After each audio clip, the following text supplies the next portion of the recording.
And here we go. Welcome in to another edition of Bucky and BK. Today is Thursday, March 12th, 2026.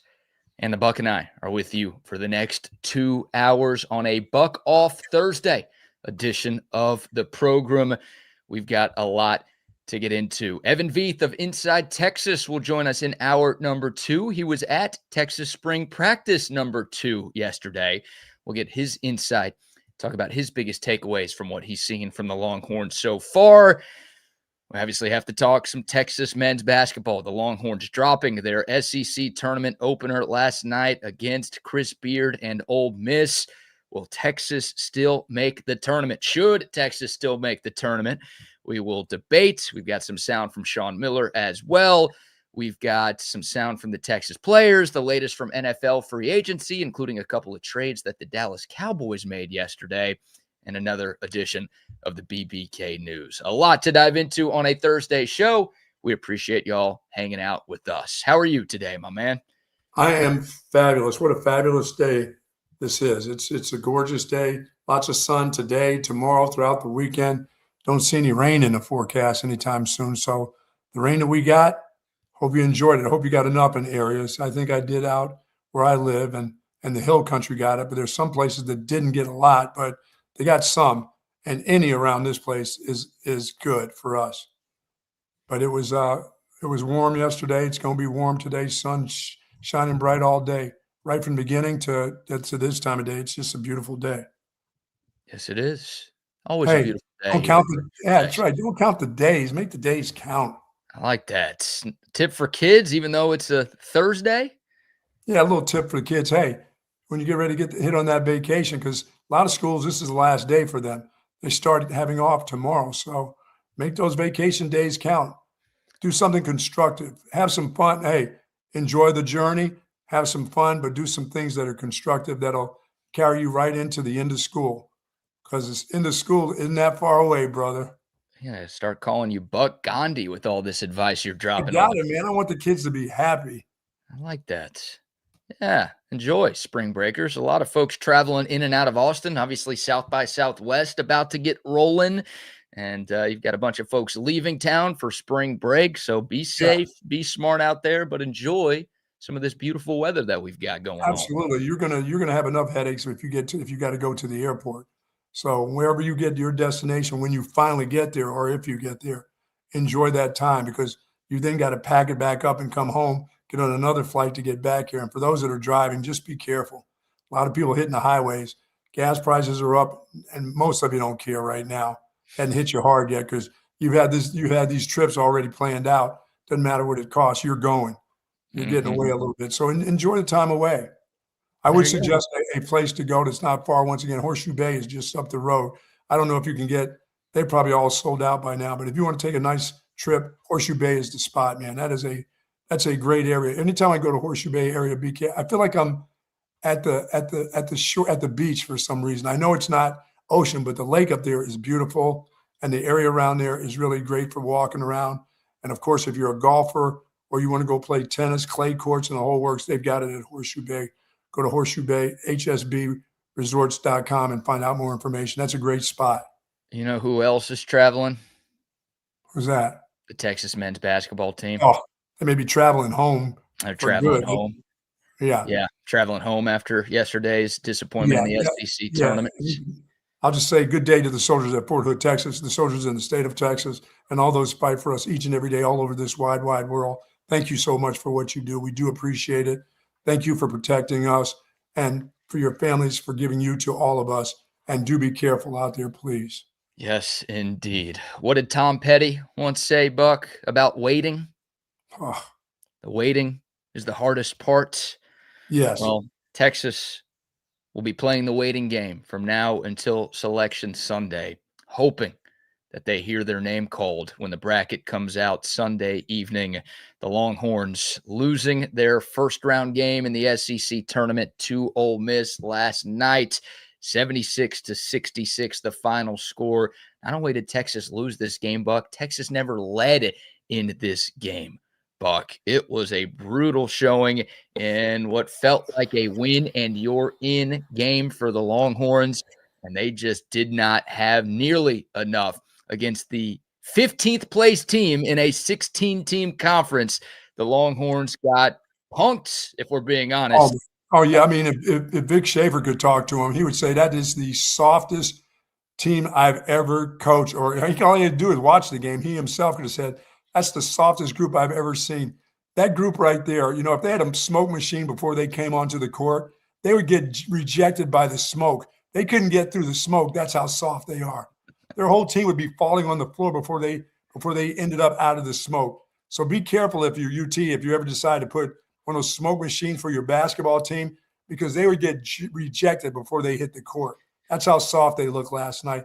The other team was just filled with, we got to have this. We want this. We want to win this game. We may not be going anywhere, but we can beat this softies. And they did. Really. I mean, that was a terrible display of bad. 13 turnovers. And they only forced 3 turnovers by that group of non-dribblers at Mississippi. That was hard to watch. It was hard to watch, and there are a lot of numbers from last night's game that make it hard to stomach. I mean, he talked about it, 13 turnovers for Texas. The Longhorns shot just 35% from the floor. Defensively, they only forced 3 turnovers. They had 1 steal, while Ole Miss had 12. Texas got outscored in the paint 50-18, Buck. They got dominated down low. The bench of Ole Miss outscored the Texas bench 24-5. It was arguably the worst performance of 2026 for this Texas men's basketball team, and it came at the worst possible time. No, not even Kendall Weaver can get that team going. No matter how hard he plays, and he only scores like 2 or 3 points, that dude's effort does not permeate through the team. They don't get it. That group, they don't get it.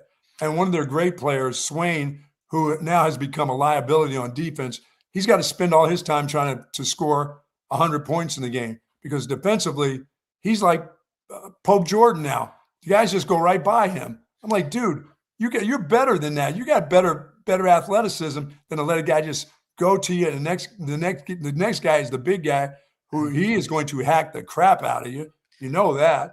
I mean, that's a ridiculous showing of defense right there. Well, it doesn't surprise anyone, does it? No, it doesn't. I mean, this team has been a bad defensive team. It surprised me about that individual, because I thought, a prideful guy like that, that's a scorer, one of the best in the SEC, should be better than that on defense. He should be like Kendall. He should show some aggressive play and he doesn't. He doesn't jump balls in the lane. Guys go right by him now. He gives them the soft shoulder, and then he starts heading down to the other end of the court. Now, I'm talking about a guy who led in scoring and rebounding last night. Right. But his defense is just, it's gotten like the rest of them. Talking about smoke screen. They're all hiding behind a smoke screen. The defense was bad, but the bigger issue and what really cost Texas last night was the lack of offense. Again, we've grown accustomed to this team not being able to stop anybody, but despite that being an issue all season long, they've been able to win a bunch of games because of what they've done on offense. The 66 points that they scored last night, that's the fewest that the Longhorns have scored in a game since December 12th, when they lost on the road at UConn. And that's UConn, and it was on the road. They got out-muscled by Mississippi. And you were closer against UConn than you were in this game last night, by the way. So Texas went an entire SEC season without, and they played worse games. They had worse losses in terms of the margin of defeat, but that was their worst offensive showing of conference play this entire year. And they saved it for the opening round of the conference tournament in what may have been a must-win game. Yeah, dude. I mean, if the herky-jerky lefty could come back, don't bring him back, please. Don't bring that guy back. That guy got to go. Well, it's going to be a different-looking Texas team next year, and I know a lot of Longhorn fans have turned the page to year 2 of the Shawn Miller era. I'm telling you that Texas still has a very good chance to make the NCAA tournament, so I don't know if I'm ready to make that move just yet, but there are a lot of Longhorn fans. I wish you'd been more impressed with the coach, too, last night. I wasn't impressed with his coaching last night. No, and I know you weren't going to be. Those last 2 games, you can't be impressed. No, I'm not impressed at all. I mean, They went 1-5 in their last 6 games. Everyone's got to shoulder some of the blame, right? The head coach, the assistant coaches, the players. I mean, it's on everyone. It's not like Texas had to go 6-0 to punch a ticket to the NCAA tournament. They had to go 2-4 in their last 6 games to feel good about making the dance. And instead, they went 1-5. And lost to the Rebels. I mean, and they lost to Ole Miss. Like losing to OU on senior night was bad enough. That's a brutal loss to a not very good basketball team on your home floor. That sucks. But losing to a team that finished second to last in the league, a team that had nothing to play for whatsoever. And you needed it badly. You talk about punting on the season. It felt like Ole Miss did that a month and a half ago. I mean, Ole Miss, Buck, going into the SEC tournament, Ole Miss had lost 12 of their last 13 games. They were 1-12 in their last 13. Not only did you lose to that team, you kind of got smoked. Yeah, yesterday when we were talking about something happening in the handshake line, I thought, oh, just Chris Beard just trying to hopefully just drum up something for his team. Hell, I think somebody must have punched somebody in the nuts or something now. I mean, seriously. I mean, instead of giving them the hand, they may have given them a shot in the undercarriage. Maybe that's what happened. Hell, the way they came out playing, my goodness. Yeah, Ole Miss brought the juice early, and Texas just had nothing going early. I mean, the Longhorns didn't score their first points until about 5 minutes into the game. I believe they started 1 for 9 from the floor as a team. It may have been 1 of 11 as a team.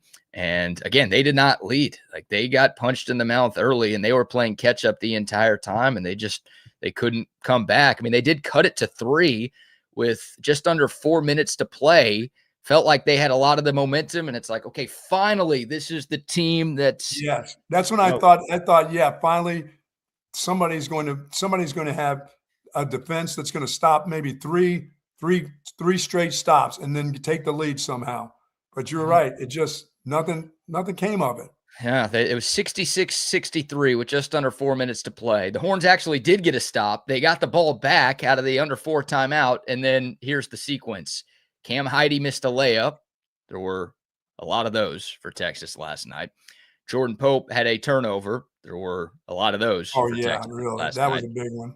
Nick Cody missed a layup. Again, a lot of those. Jordan Pope, another turnover.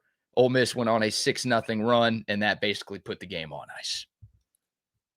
Yeah, I kind of had that feeling when Kendall Weaver went to the hoop, one of those, I'm going to take this to the rack and lay it up, and 2 guys blocked it for the team. I mean, 2 guys pinned it to the board. I'm like, when you start blocking that dude's shot when he goes up there high, that's something now. And it was like one of those free shots to the basket, like a layup. You're just going to get that thing high on the board. 2 hands came up and pinned it to the board. I'm like, wow. Ole Miss had 6 blocks last night. It felt like 60, if we're being completely honest. How do these guys get so many shots blocked? I don't know. Especially Modest Vocatitis, too. Like, that's a 7-footer right there who repeatedly was having his lunch money stolen by Ole Miss. And Modest had 27 points in the regular season against the Rebels. So it felt like he was going to have another great game again, and that was one of his worst games of the season, too. He was terrible. Both ends. He was terrible. So it's bad. It is bad, and now we will wait and see what happens to Texas on Selection Sunday. Let's get to some Shawn Miller sound, Buck. There's a lot from his post-game press conference to dive into. We will start with this one. He was asked about slow starts because his team has had a lot of those lately, and he kind of turned the question about slow starts into an overall, hey, what went wrong in the game against Ole Miss? Yeah, that's definitely a problem. It's been a problem on and off throughout our season. In a nutshell, though, if you look at the game, 13 turnovers by us, 3 by them. It's a difference of 10 turnovers. And, so many times off of turnovers, they get 13 points, right? And we had 0. Our ability to take care of the ball against their defense and just the overwhelming discrepancy of scoring in the paint. They had 50 points. And, you think about it, 50 of 76 came in the paint, and they made 1 3. And we just didn't have the ability to defend them. What was different today because throughout our season, as you know, we've had those stretches where we've struggled defensively, but we more than make up for it because we score. And during those stretches, it doesn't bury us as much as it buried us tonight because we're able to score on our end, be efficient on our end. Tonight, we struggled to score, having those 13 turnovers, probably our worst performance. I think if you look at points per game, it might be our overall worst performance of the season when you consider offensive efficiency. So our defense was not good, but it's been masked so many times throughout this season because of our offense. And tonight we weren't able to score. We didn't execute, and that's a credit to Ole Miss. Yeah, you know, the young lady that plays on the women's team, Oldacre, she's more physical than those dudes when it comes to boards and boxing out and know how to, you know, to box a guy out. It doesn't jump over the side of you or get that. She's a better fundamental player than they have in a 7-footer. I mean, it's just ridiculous. I don't think there's any question. I mean, everything about the Texas women's basketball team is better than the Texas men's basketball team. She's not the only one that boxes out better. Their entire team. The entire team is more physical, right? I mean, that's what Big Safer is all about. And I would not use the word physical to describe Shawn Miller's first team in Austin. Oh, man. Especially last night. But again, last night was far from the first time we have seen that from this team. We've seen a lot of this same thing from this team. Yeah. This is interesting. This is where it gets good. You know, Shawn Miller's given us some pretty great post-game press conference moments throughout the course of the year. And typically he saves his best stuff for after a loss. So a lot of coaches this time of year, when their team is on the bubble, they get asked if they believe that their team should make the NCAA tournament, right? It's a very normal question. And typically the coach will respond emphatically saying, yes, of course. Why would you ask such a dumb question? Of course we should be in the tournament. Do you see our resume? You see all the teams we beat? You see, I know we lost this conference tournament game, but look at everything else that we've done. There is no question that we should be dancing. That's along the lines of the typical answer that you get from a head coach if he's asked that question.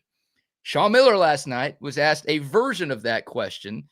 He was asked, do you have some anxiety now with the way that your team ended the year that maybe y'all won't make the tournament?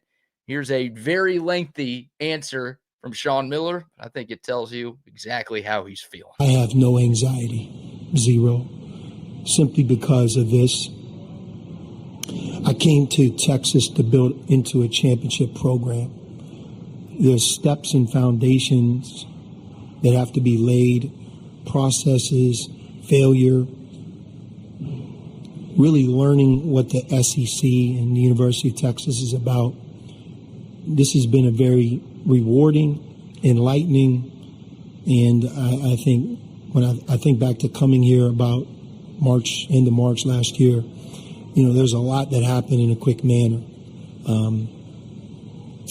When you get to the finality of it, whatever happens, happens, and I'm at peace. However, I think this is a huge moment for us as a program today to be different a year from today. And I think I don't need reminded, but I think it's a necessary step that we have to get through. It's not easy, but we have to be better, bigger, deeper, and we have to be a higher level team as we keep moving forward here. The SEC is an incredible conference, this tournament, whoever wins it, there's 3 or 4 teams going to win a national championship that are playing in this tournament. And when you show up here, you got to have like your I's dotted, your T's crossed. You got to be at your very, very best. This is the highest level of college sports. And you feel it when you're not at that level. Tonight, we were not at that level. And again, credit Ole Miss. Yeah, he understands what good teams look like, how good teams play. He knows his team is not a good team. He knows that dude would rather be vacationing here next week than to take this group and go into a tournament where they're going to get blasted by somebody on a Thursday or whatever it is, before they get there to the real tournament part, or get blasted the week after. He understands he's just got a lot to do. Yeah. And he's probably sick of seeing the faces on this team. I mean, coaches get sick of you too after a while, after they tell you about crossing the street and you continue to do the things he talked about. I mean, it gets old. It gets old. He knows there's some work to do, and he's got to go out and find some guys that can do it. Is it necessary to get beat up like there? Nobody wants to get beat up like that. Nobody wants to play bad ball over and over, and the same kind of stuff happens to you. He doesn't want that. But is it necessary? I didn't think it's necessary to this point that this team should have been a little bit better. But, dude, they don't have a backup to the big men. They don't have big guys. They don't have physical guys. They got a point guard that's been around college basketball a long time, that still plays getting there as a freshman, looking like as a point guard. He can score at times. He can't protect the ball. He can't defend. But when some of that stuff starts to permeate throughout the team, some of the things that the coach sees over and over, BK, and some of your better players, it starts to happen too. I mean, Mark's been around basketball a long time. He's like 27 years old. I mean, has that guy progressed since last year?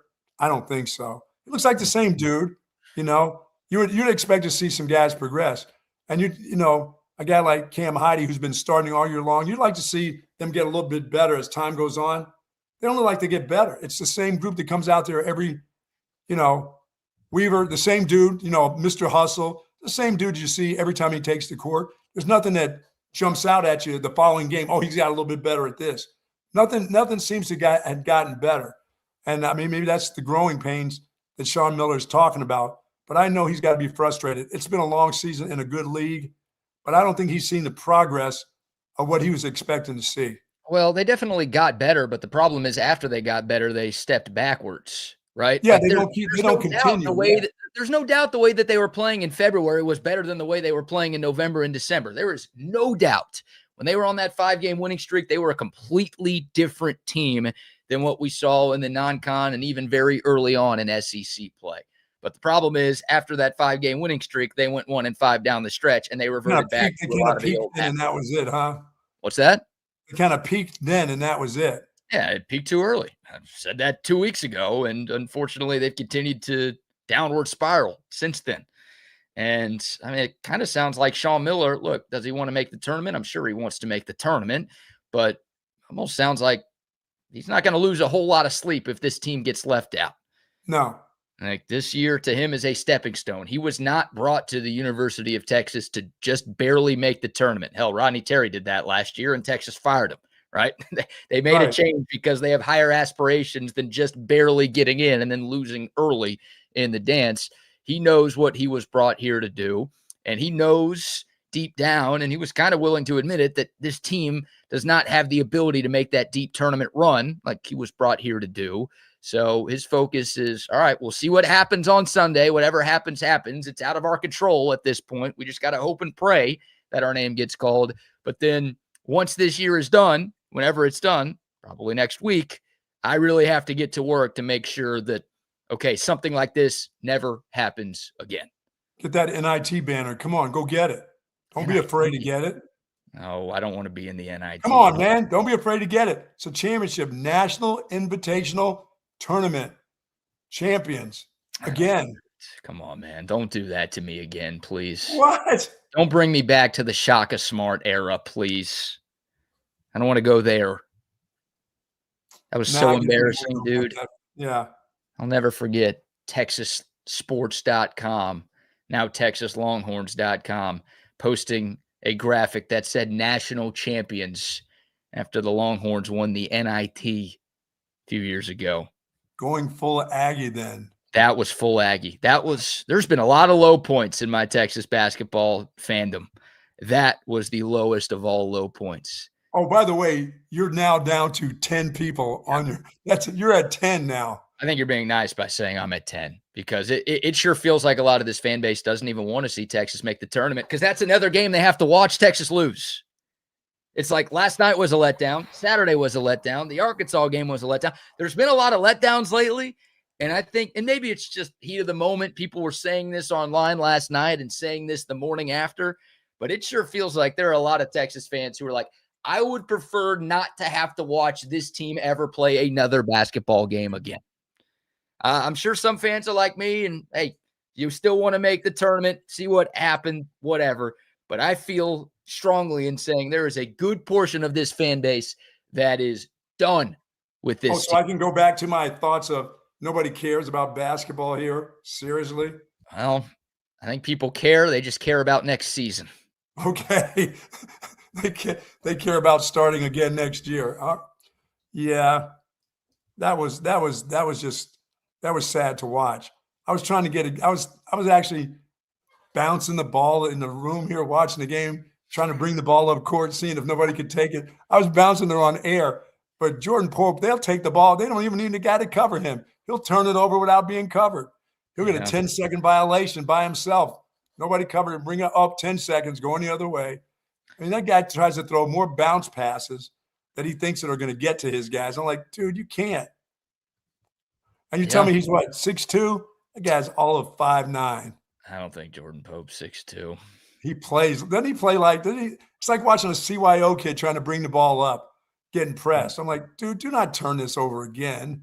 Yeah, Jordan Pope listed at 6'1", by the way, but he had some costly turnovers. And look, if that's the last game that this Texas basketball team plays, that's a tough way to go out. And guys like Tremont Mark and Jordan Pope and Kendall Weaver, those are your seniors on this team. Like that's a rough way to go if that's it. So one more bit of sound from Shawn Miller here, because his answer was, I think, so surprising to everybody in attendance at that press conference last night. There was a follow-up question. I think Eric Henry asked it. Like, hey, Shawn, is there disappointment? I'm just trying to clarify here. Are you actually going to be upset if you don't make the tournament? Here was the coach's answer to that. Look, the bullseye is to always be a part of that tournament. You know, you failed if you weren't a part of it. I mean, I don't want to come across any different than that. I own that. But the reality of it is, think about the tournament, man. You got to earn it, and you got to be super excited. I mean, this is March Madness. You got to fly around, and I mean, I've had the opportunity to coach some players and teams where, when I think about how we played in a conference tournament, not always with a win, I would be after the game in a place where that's how it's supposed to feel. That's what makes March Madness so amazing, when guys are just really laying it out there in a way that, you know, you're just like, wow. And that's what's required in March. Even the best teams, they have to be together. They have to be at their best. They're going to play with amazing energy and synergy. And when you're not at your best, you start to reflect on why. And oftentimes, you know, in our case, we don't have a huge margin. You know, we're not going to advance if we're not at our best. And today, we not only were not at our best, but I thought Ole Miss did a really good job against us. But will I be disappointed? Obviously. But in terms of my stress level or just like, you know, going, you know, we've kind of fought the good fight. Now we have to wait for the results. There's some smart people that make those decisions. Yeah, he just didn't want to say we were at our worst. He said we were at our best. He just didn't want to say we were at our worst. It's almost like he wanted to say that. Not only we weren't at our best, we were at our worst, but he wouldn't say that word. I think he would have said that if this game happened in the regular season. But again, he's at a crossroads here because he's a very honest guy, and I think a lot of Texas fans respect the hell out of that. And he's been honest and open about his team all year long, and it's kind of refreshing. It's a nice change of pace from the typical coach speak that we've gotten around here a lot. Sure. But he also realizes that he doesn't want to dunk on his team too bad. He doesn't He doesn't want the people in the committee to hear the head coach say, we suck, we don't deserve to make it, you should leave us as far away from this field as possible. I think deep down he probably feels that way, but he can't. Oh, he doesn't want to tell his fans, the 10 of them that he has, he doesn't want to tell them that either.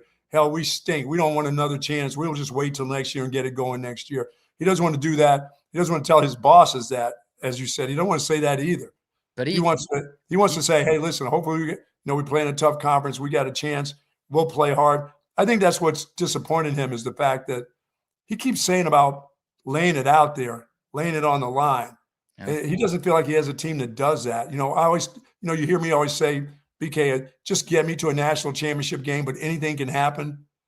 But I know if I get a team that gets to the national championship game, yeah, anything can happen. But I know if I get that far, I'm going to have a group that's going to play their asses off, or get to the tournament, or get to the there you go, national championship game. Yeah, or get to the tournament itself. I know I'm going to have a team that's going to give it all, and I can see the way they play. They may not win it, they may not win it all, but he's looking like, damn, this group. Gee. That's the thing. Like, I don't know if this team's going to give it their all because I don't think they gave it their all last night. I don't think they gave it their all against Oklahoma on Saturday. And these are games in March where it's like they're basically must win. Right. Like, you lose these games and your season might be over, and that's the effort we get. So I don't know if there's a lot of confidence that this group is going to do that if they do make it. Part of me feels like Shawn Miller's message has gotten stale and the team's kind of checked out on him a little bit. Yeah, it just feels like you said that he doesn't know if he could get their all, even if they got in the tournament, and that would be disappointing. I don't. I mean, I like if Texas does make it, and we'll talk more about this in hour two. We'll talk about like Texas's actual chances to get in, and where we go from here. But if Texas does make it, are you going to have them advancing in your bracket? I'm not messing my brackets up for them. Are you kidding me? Exactly. Like, I don't even like Longhorn fans who typically like, oh, my team's in. Yeah, of course I'm going to have them winning. No question. I don't even know if Longhorn fans are going to pick Texas to win their first game with the way that they've played lately. You don't have enough of them now. Remember, you've lost so many over the last 2 weeks. You should have been gathering momentum into the tournament with about 60 or 70 going close to 100. You're at 10. You've gone from like 27 to 10. In two games. And you think it's even less than that. It's tough. It's hard times out here for Texas basketball. Hard times. All right. The turnovers are what kills. I mean, everything kills them. It ain't just one thing. They like every night it's something else that kills them. I mean, it's really been defense all year long, but yes. The offense, I mean, they got dominated in the paint. They couldn't score down low. They couldn't make shots. They turned it over too much. Like, they got nothing from their bench, 5 points from their bench. I mean, you've got Cam Heide and Nick Cody shooting in the last 3 minutes of a must-win game. Who do those guys think they are? Are you kidding me? I saw Nick Cody take one. I was like, why are you shooting that ball? That didn't go off your shoulder and go in the basket. Why are you putting that in your hands and trying to make shots? I'm like, don't do that. And Cam Heide, I still don't get this. I don't get that. They don't have anybody else. Who are you going to put in over him? I know. There's got to be a walk-on that wants to play and wants it. That's where you got to, if you're Shawn Miller, look, it's going to be a very different looking roster next year. You've got to win the offseason. Got a couple of really highly touted recruits coming in, a couple of top 50 players in America in this recruiting class. But you got to hit the portal hard. And I hope he gets the funding that is required for Texas to really turn things around, because there's a misconception out there because of how much Texas spends in football and baseball and some of the other sports that Shawn Miller's also given unlimited money. It's just not the case. And no. I know basketball's third fiddle here. I understand that. But if you can't have it both ways, you can't expect this team to be Kansas or Duke or North Carolina and then give them the money to be a middle of the pack type of team. And that's where they were this past year. Either that or the ones that you have are already overpaid. Yeah. Well, I don't know. Like, I don't know how much they had to pay to keep Tremont Mark around. I don't know how much they had to pay to keep Jordan Pope around.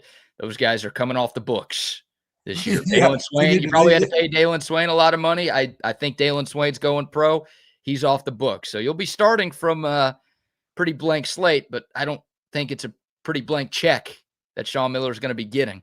No. Oh, we'll see. We'll see what happens. But obviously a big offseason because, year one, you're fine with it. I'm fine with it. I'm frustrated. I'm disappointed. Of course. I still think Texas is going to make the tournament, which, all right, year one, that's a good base for building a team. But you can't be in the spot next year. No. You can't be in the spot next year. It's as simple as that. A lot of the people who are calling for Shawn Miller's head, and there aren't a lot, Same people calling for Steve Sarkisian's head. Maybe wait a little bit. Give the guy some time to build. All right. We'll dive back into that more in hour 2. Speaking of Steve Sarkisian, we've got some Texas football to talk about. Some sound from the players. Colin Simmons, Hero Canoe, Grayson Littleton, and Des Bryant tweeted about a Texas freshman yesterday. Yeah, he was at practice, and he tweeted about a 5-star freshman, and he's very excited about him, and that has me very excited. So we'll get to all of that, but before we talk some football, how about some sponsor shout-outs? Good morning to Jay and the gang over at Sioux Patrick with the incredible selection of Texas Longhorn apparel. Of course, they've got the accessories and more. They have tons of Texas-themed gifts, books, items, everything that you're looking for, and a wide variety, folks, of men's and women's clothing. The blue bonnet styles are out there for you, the ladies out there, the purses, the belts, you name it, they've got it. Sioux Patrick offers free shipping on online orders of $59 or more, free curbside pickup, and plenty of parking space at 5222 Burnett Road. They got all the hats that you're looking for, the baseball caps, the Nike fitted caps that the players are wearing. Look at those. Check those out, folks. You'll see them. They've got them at Sioux Patrick. They've got half-price racks available for you right now. And, folks, as I said, plenty of parking space at 5222 Burnett Road. For more information, always remember the Jellycats. For more information, go to SiouxPatrick.com. Yes, indeed. Love our friends at Sioux Patrick. 50 years of giving you all that good stuff at Sioux Patrick. 50 years. Here's to the next 50, Jay. There you go, Jay. 50 more. I don't know if he's he's going, what? What are you talking about? No chance. Hey, quick shout out to our friends at ATX Indoor Golf Club. They are now open for public bookings and memberships. They're in Southwest Austin, just east of the Mopac 290 interchange. This is where I go to practice my golf game. And really, I need to go a lot more to practice my golf game. They're 24/7. If you're a member, you can literally book a tee time on their TrackMan simulators at 2 in the morning, 4 in the morning, 4 in the afternoon, anytime that you want, Buck. Oh, so if you stink during the course of the day and it gets to be night, you can roll in there like 10? Can roll in there 10 p.m., 10 a.m. It does not matter. ATX Indoor Golf Club. You can play more than 500 courses, including Pebble Beach and St. Andrews, on the very latest TrackMan IO technology. 4K screens. Looks incredible. I'm a member there. I love it. And I would recommend that you check it out too. If you're a golfer who's trying to get better, just trying to play more, trying to be inside with all the rain that we've had. Obviously, it's about to get really hot. Maybe you don't want to deal with that, but you still want to play. ATXIndoorGolfClub.com. Shout out to my guy, Chris Roach over there. Great people.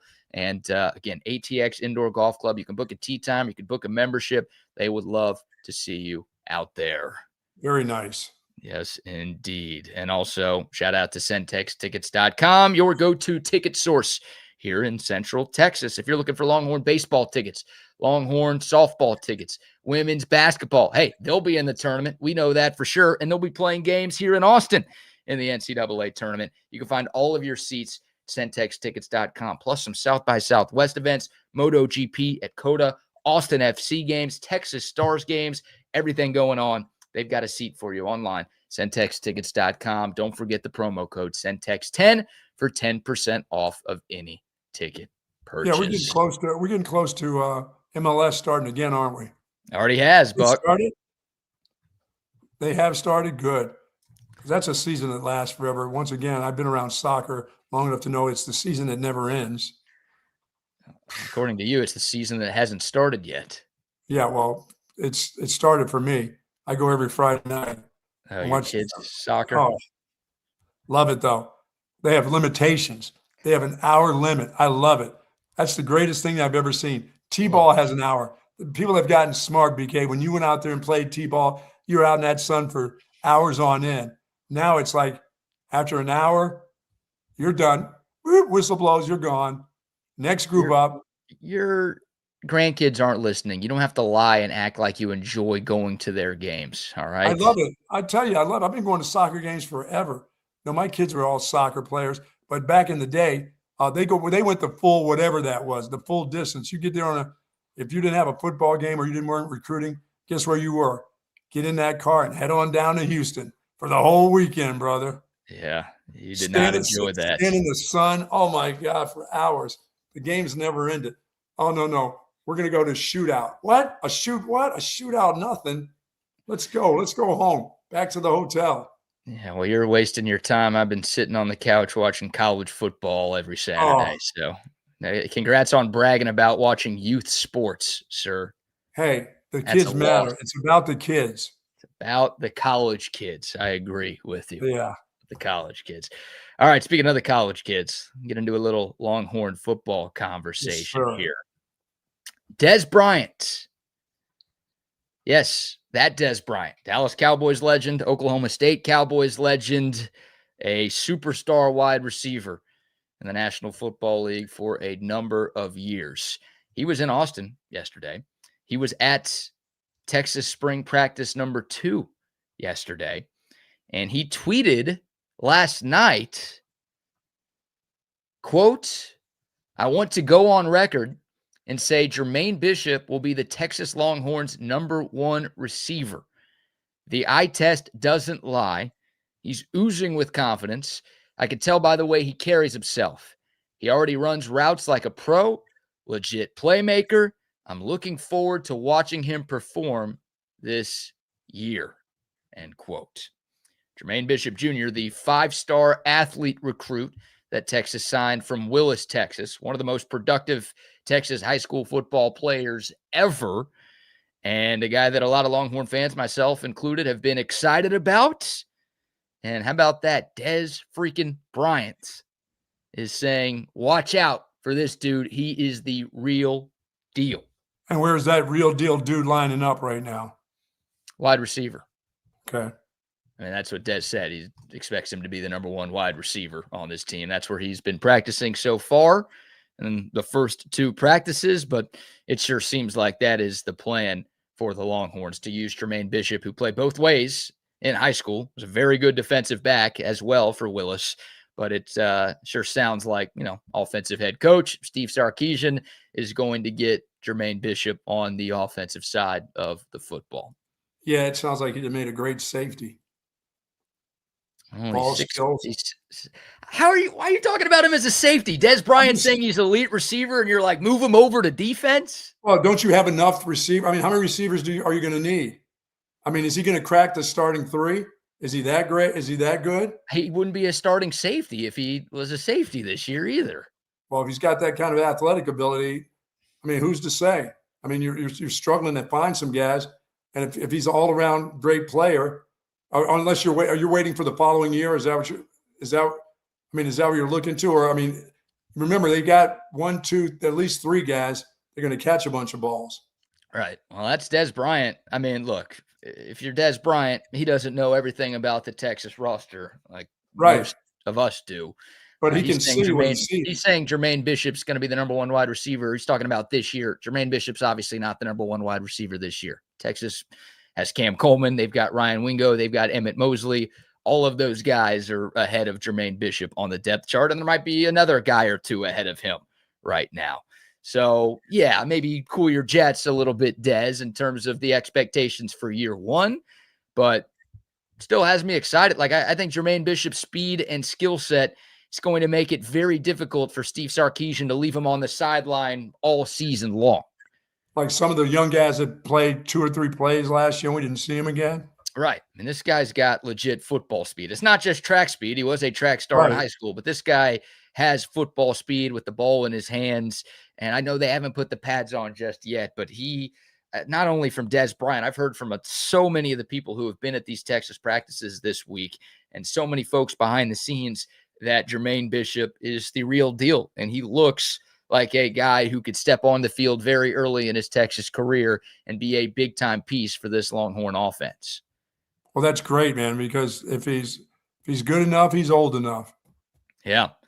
And, I mean, he's a playmaker, whether it's deep shots, whether it's jet sweeps, whether it's screen passes. Again, you're trying to get your best 11 on the field at all times. And I think Jermaine Bishop, I don't know if he's in there right now, but again, to me, it sounds like this is a guy who's going to be tough to leave on the sidelines this year.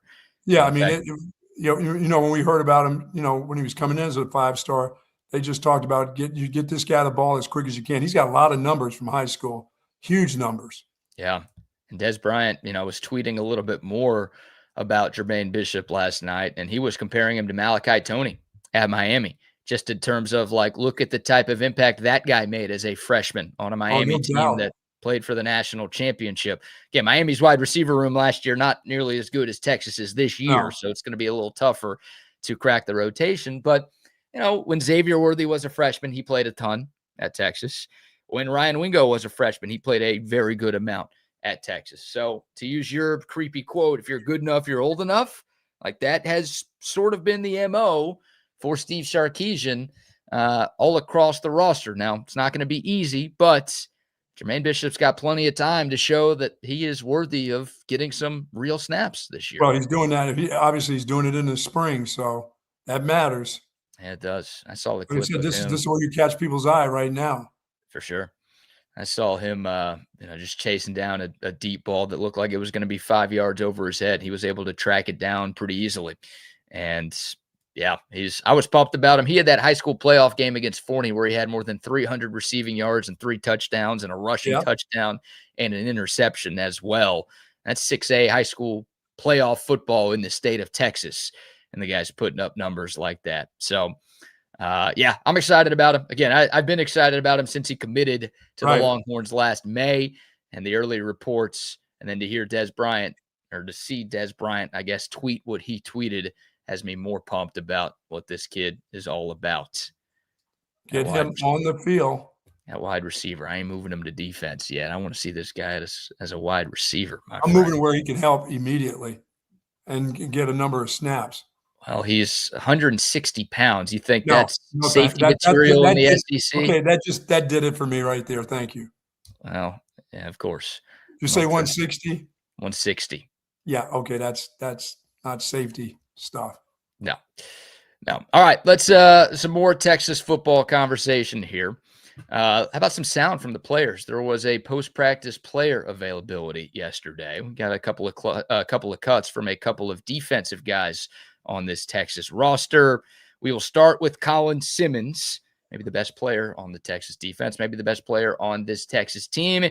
He was asked about Will Muschamp, who, of course, is back in the saddle as the Longhorns defensive coordinator. Here is the All-American edge rusher talking about the impact that Will Muschamp has had in his first few weeks in Austin. Man, great. I mess with Will. I mess with Muschamp. Everybody mess with Muschamp. Man, he a great coach. He pushes us every day.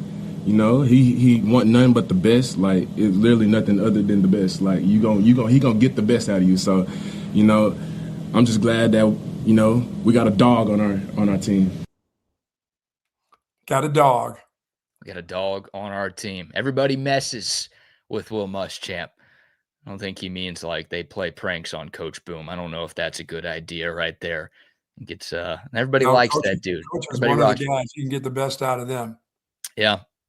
Even as Muschamp has gotten older in the coaching ranks, it still sounds like he is very relatable. And just seeing some clips of him over these first couple of practices, he's got that juice. Maybe taking a few years off. I know he had a role on Kirby Smart's Georgia staff the last couple of years, but it has not been a very significant one, and he has not been at practice every day, and he's kind of stepped away from the game a little bit. Sounds like that may have been a recharge of the batteries for Coach Boom. That's what it sounds like. That's what, if his players are talking like that, it sounds like he wants to be a part of. I want to be at practice. I want to be out there with you guys. I want to be in the drills. I want to make sure you're doing all the right things in the drills. That's good to see. It's good to hear for sure. No doubt. One more from Colin Simmons here. He was asked about Rasheem Biles, the transfer linebacker for Pitt. Easy for me to say. Another All-American, another guy who has a chance to be one of the best players on this team. Here was Colin Simmons yesterday talking about Rasheem Biles so far. Fit it right in.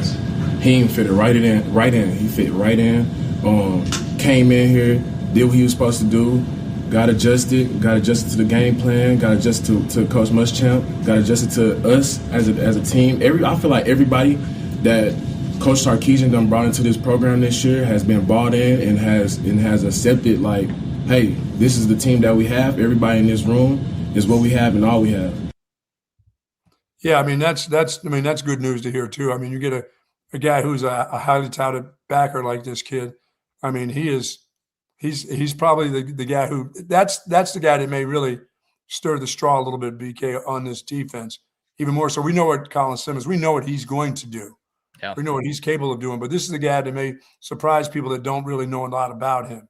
You know, they just see portal. He's that guy in the portal. Everybody wants him. But when he gets on the field, he's special.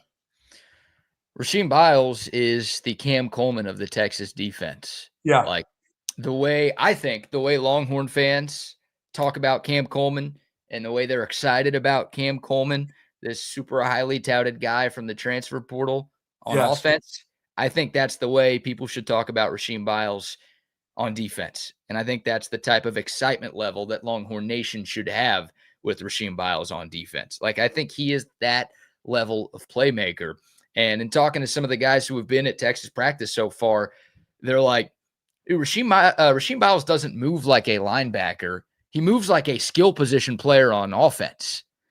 Like, his athleticism, his not like, oh, just a fast linebacker. He looks like one of the most athletic dudes on this entire roster, which you don't often see at the linebacker position. You typically see that at wide receiver or running back or defensive back.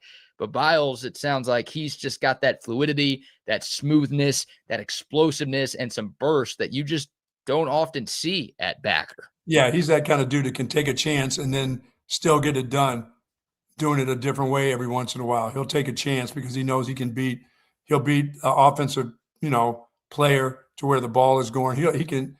A lot of guys can't do that. A lot of guys have to play within the framework of the system. He may be a guy that goes outside the box every once in a while and make a great play. Yeah, I think he's got the ability to make plays all over the field. Yeah. And, yeah, just excited to see what he does. I feel like I brought this up before, but I'll bring it up again. Rasheem Biles last year had 3 touchdowns as a linebacker. Yes. Trey Wisner last year had 3 rushing touchdowns as a running back and the lead running back on this Texas team. So, sorry, Trey, you're catching a stray here on a Thursday show. But, like, that's the type of difference maker that Rasheem Biles is, that he can have 3 touchdowns from the defensive side of the football. That is not easy to do. And he did that at Pitt this past season in only 10 games, by the way. Missed a couple of games for the Panthers this year and still had more than 100 tackles, had 17 TFLs, had 4.5 sacks, and 3 defensive scores. Yeah, he gets to the ball. He gets around the ball. He gets around that football now. I'm excited to see what he does, but also just that linebacker room. I feel like I'm higher on the Texas linebackers than most. I think there's a lot there. Ty Anthony Smith, who's limited right now, he had offseason surgery, so he's not doing a whole lot at Texas practice. But the 2 interceptions he had in the Michigan game, I think he's about to break out this season. I like the Juice Cryer pickup from Florida State. Brad Spence, it sounds like he's moving back to linebacker. That guy was the 3rd leading tackler on Arkansas 2 years ago before he transferred to Texas. Right. And then the 5-star freshman, Tyler Atkinson, another guy who's received rave reviews early on in his Texas tenure. Like, there's a lot in that room. I know you're losing Ant Hill, who was awesome for 3 years. You're losing Leon Galafau, who was a multi-year starter. You're losing Trey Moore, who was a multi-year starter. So it's not to take any shots at those guys. Those guys are great, but I feel like the Longhorns did a really, really good job in terms of addressing that position, both in the portal and in the high school ranks too. Sounds like got a little bit more speed with guys. Yeah, I think so. And Rasheem Biles, I mean, Anthony Hill was close to 240. Rasheem Biles, I think, is like 6'1", around 220. So a little bit smaller of a player. They do different things. And a lot of the Texas linebackers are a bit undersized compared to your stereotypical linebacker in college football. But I do think these guys can still thump. I do think they can move. And now you have to have guys who can perform in space more than ever before. Yeah, you got to have guys that are going to take on some size also from some offensive linemen in the SEC. So they've got to, if they can't hit with the, can't hit them if you can't catch up to them. So that'd be good too. But every once in a while, you're going to have to take those big guys on. So that strength is going to be important too. No doubt. No doubt. And yeah, look, I get it. There's a jump from the ACC to the SEC, but Rasheed Miles at a very high level the last couple of years Right. was, even at that size, it's not like he lost a bunch of weight. Even at that size, he was able to What are you be. saying? They had to play against teams like BC or something? Teams like BC. Really? Powerhouse BC. Hey, their old coach is now the coach of the Miami Dolphins. Yes, he is. Got out of BC at the right time. Had to leave BC to go be a defensive coordinator for the Packers. It's not like he. It's all right. You got a head coaching gig. Didn't take him long to get that gig. Yeah, it's true. A couple years as the Packers DC, Yep. and now he's a head coach in the National Football League. But yeah, I'm pumped for that linebacker room. More sound here from, where should we go? Let's go to Hero Canoe up to the defensive line. Speaking of putting on weight, Hero Canoe has put on about 10 to 15 pounds of weight this offseason. I think he's listed around 320 on the current Texas roster. I'm seeing 6'5", 321. Canoe's a guy who could have gone pro. He would have been drafted if he went pro. Not super high, but he would have been taken somewhere in the 7-round NFL draft, and he decided to return to Austin for another year. Here's Hero Canoe talking about why he put on some weight and why it's important to elevate his game. Obviously, this is the SEC. It's a little bit different. I mean, you guys seen it last year. We obviously didn't reach the goal we wanted to reach, so we got to look at ourselves first and see what we can improve. And we have these DEXA scans. We have nutritionists are doing a great job, strength coaches, position coaches, and everything comes into the decision. Okay, how much is he supposed to weigh? What's the lean mass? Body fat and everything. So we collectively make the decision that I'm going to put on a little bit of weight, and we're going to play in the SEC. We're going to play the real ball. Yeah, he's going to be at the beach laid up, stomach up, laying on the back, stomach up, pounding them. That dude ain't going to be at the gym. He can tell you all about muscle mass and all that other crap, but he'll be at the beach here after this week, just laid up, just sunning himself. You see the walrus, you see him up on the stones. That's him. Nothing wrong with that. That's what a big man's supposed to do on vacation. It sounds like to this point he's put on some good weight. You're saying next week he's going to maybe put on some not so good weight? Yeah, that not so good weight will come off the following week when they start getting into pads. I think, a lot of us were able to put on 10 pounds in a week during spring break in college. You think maybe that's going to be the case for Hero Canoe? He's going to show up a week from Monday at like 330 instead of 320? Yeah, that's all right. Donuts. That's why they have spring ball. You can't do that in the fall, but he'll do that in the spring. Nothing wrong with that. No. Donuts and beer is the diet for donuts, beer, and where's the trash can? Hey, don't you dare throw up on this turf. We're playing in the turf today? No. Where's the cans at? Don't let anybody chunk on the turf. He said, where's the trash can? I thought you meant like while he was on spring break, he was going to reach into the trash can and take people's food out so he could eat some more. Nah. He's a beach guy. He sounds like a beach dude. Well, he's from Germany, so that's interesting. Well, hell yeah. If you come to Texas, you're going to find the beach then. Spring break. He obviously transferred from Ohio State a couple of off seasons ago. So I guess, we're closer to the beach here than they are in Ohio. Yeah, he was a lake guy at Ohio. Ohio State, you just hit the lakes. But now got the beach, brother. Where's he going? To Galveston? Is that the beach you're sending him to? Oh, the sandy blue waters of Galveston. He's going to be hanging out with Charles Barkley down there next week. What do you think? How the beaches looking lately at Galveston? Blue waters? No. They have water. Yeah, they got water. I haven't been to the coast in too long. I got to get down there, but no. Typically, it's about 2 to 3 days a year where you get some blue water. Nice. Down in the Gulf of America, I believe is what we're calling it. Yeah. So, yeah, Hero Canoe. It's the SEC. Look, also, I think for his NFL future, like he's a defensive tackle. I don't think he's ever going to be an edge guy. No. You got a better chance of making it as a really good DT. I think if you're closer to 320 than like 305. So I think that move makes sense from the Texas staff and also from Hero Canoe as well. One more bit of sound from him as Buck stops fat shaming people. How about trusting the process?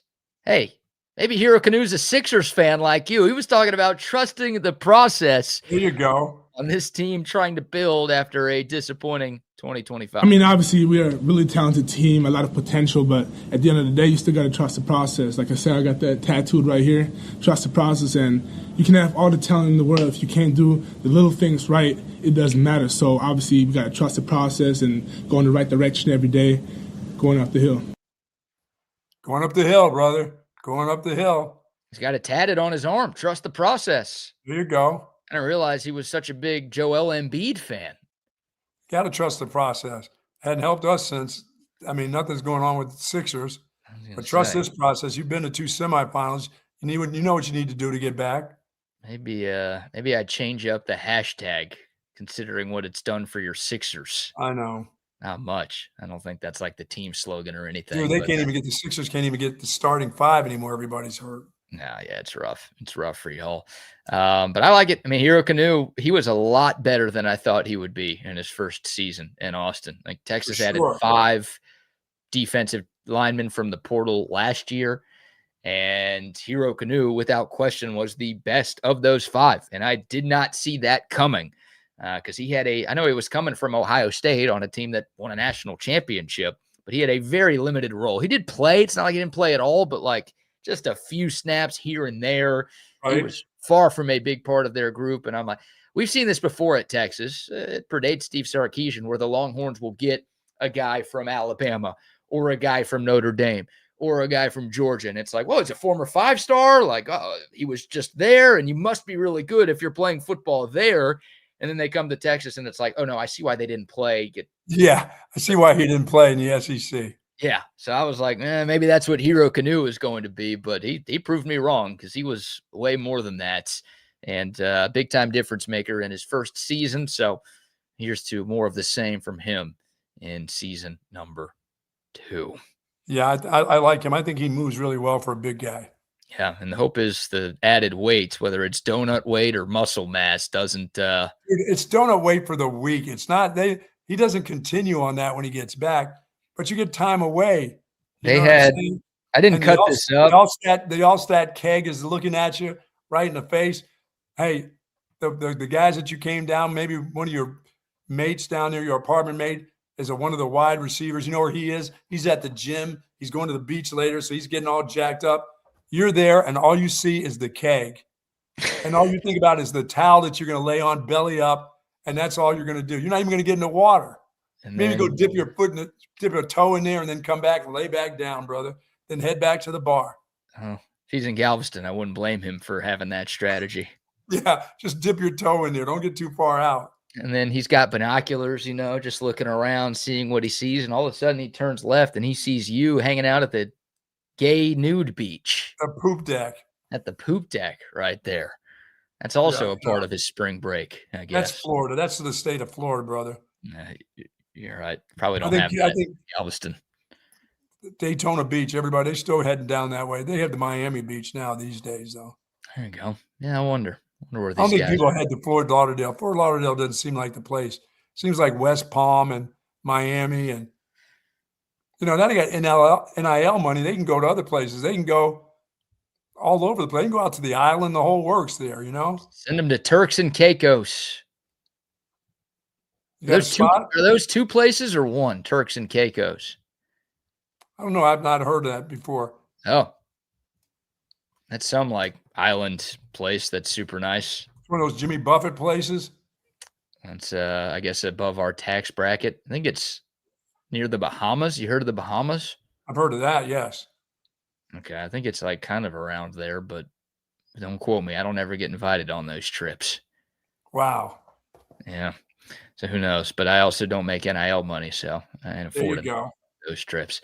All right, we'll get back into some Texas football conversation. More Texas basketball to dive into as well. Evan Veith of Inside Texas will join us in a few minutes. He was at Texas Spring Practice number 2 yesterday. Also, he covers basketball as well, so maybe we'll ask him a Texas hoops question. I know it sucks. It's painful to talk about. We're almost done, Texas fans. We're almost done talking about Texas basketball for a while. But we'll get back into all of that stuff. But before we do, Buck, how about another round of sponsor shout-outs? Folks, let's tell you about the 2,000-mile journey across the country led by our friend Matt King, powered by Gobundance. And the mission, how about this? Raise $1 million and create direct impact in communities along the route. This isn't about comfort. It's about commitment. And Matt King is committed, pushed by his group of Gobundance. This is going to be some special ride, man. Really.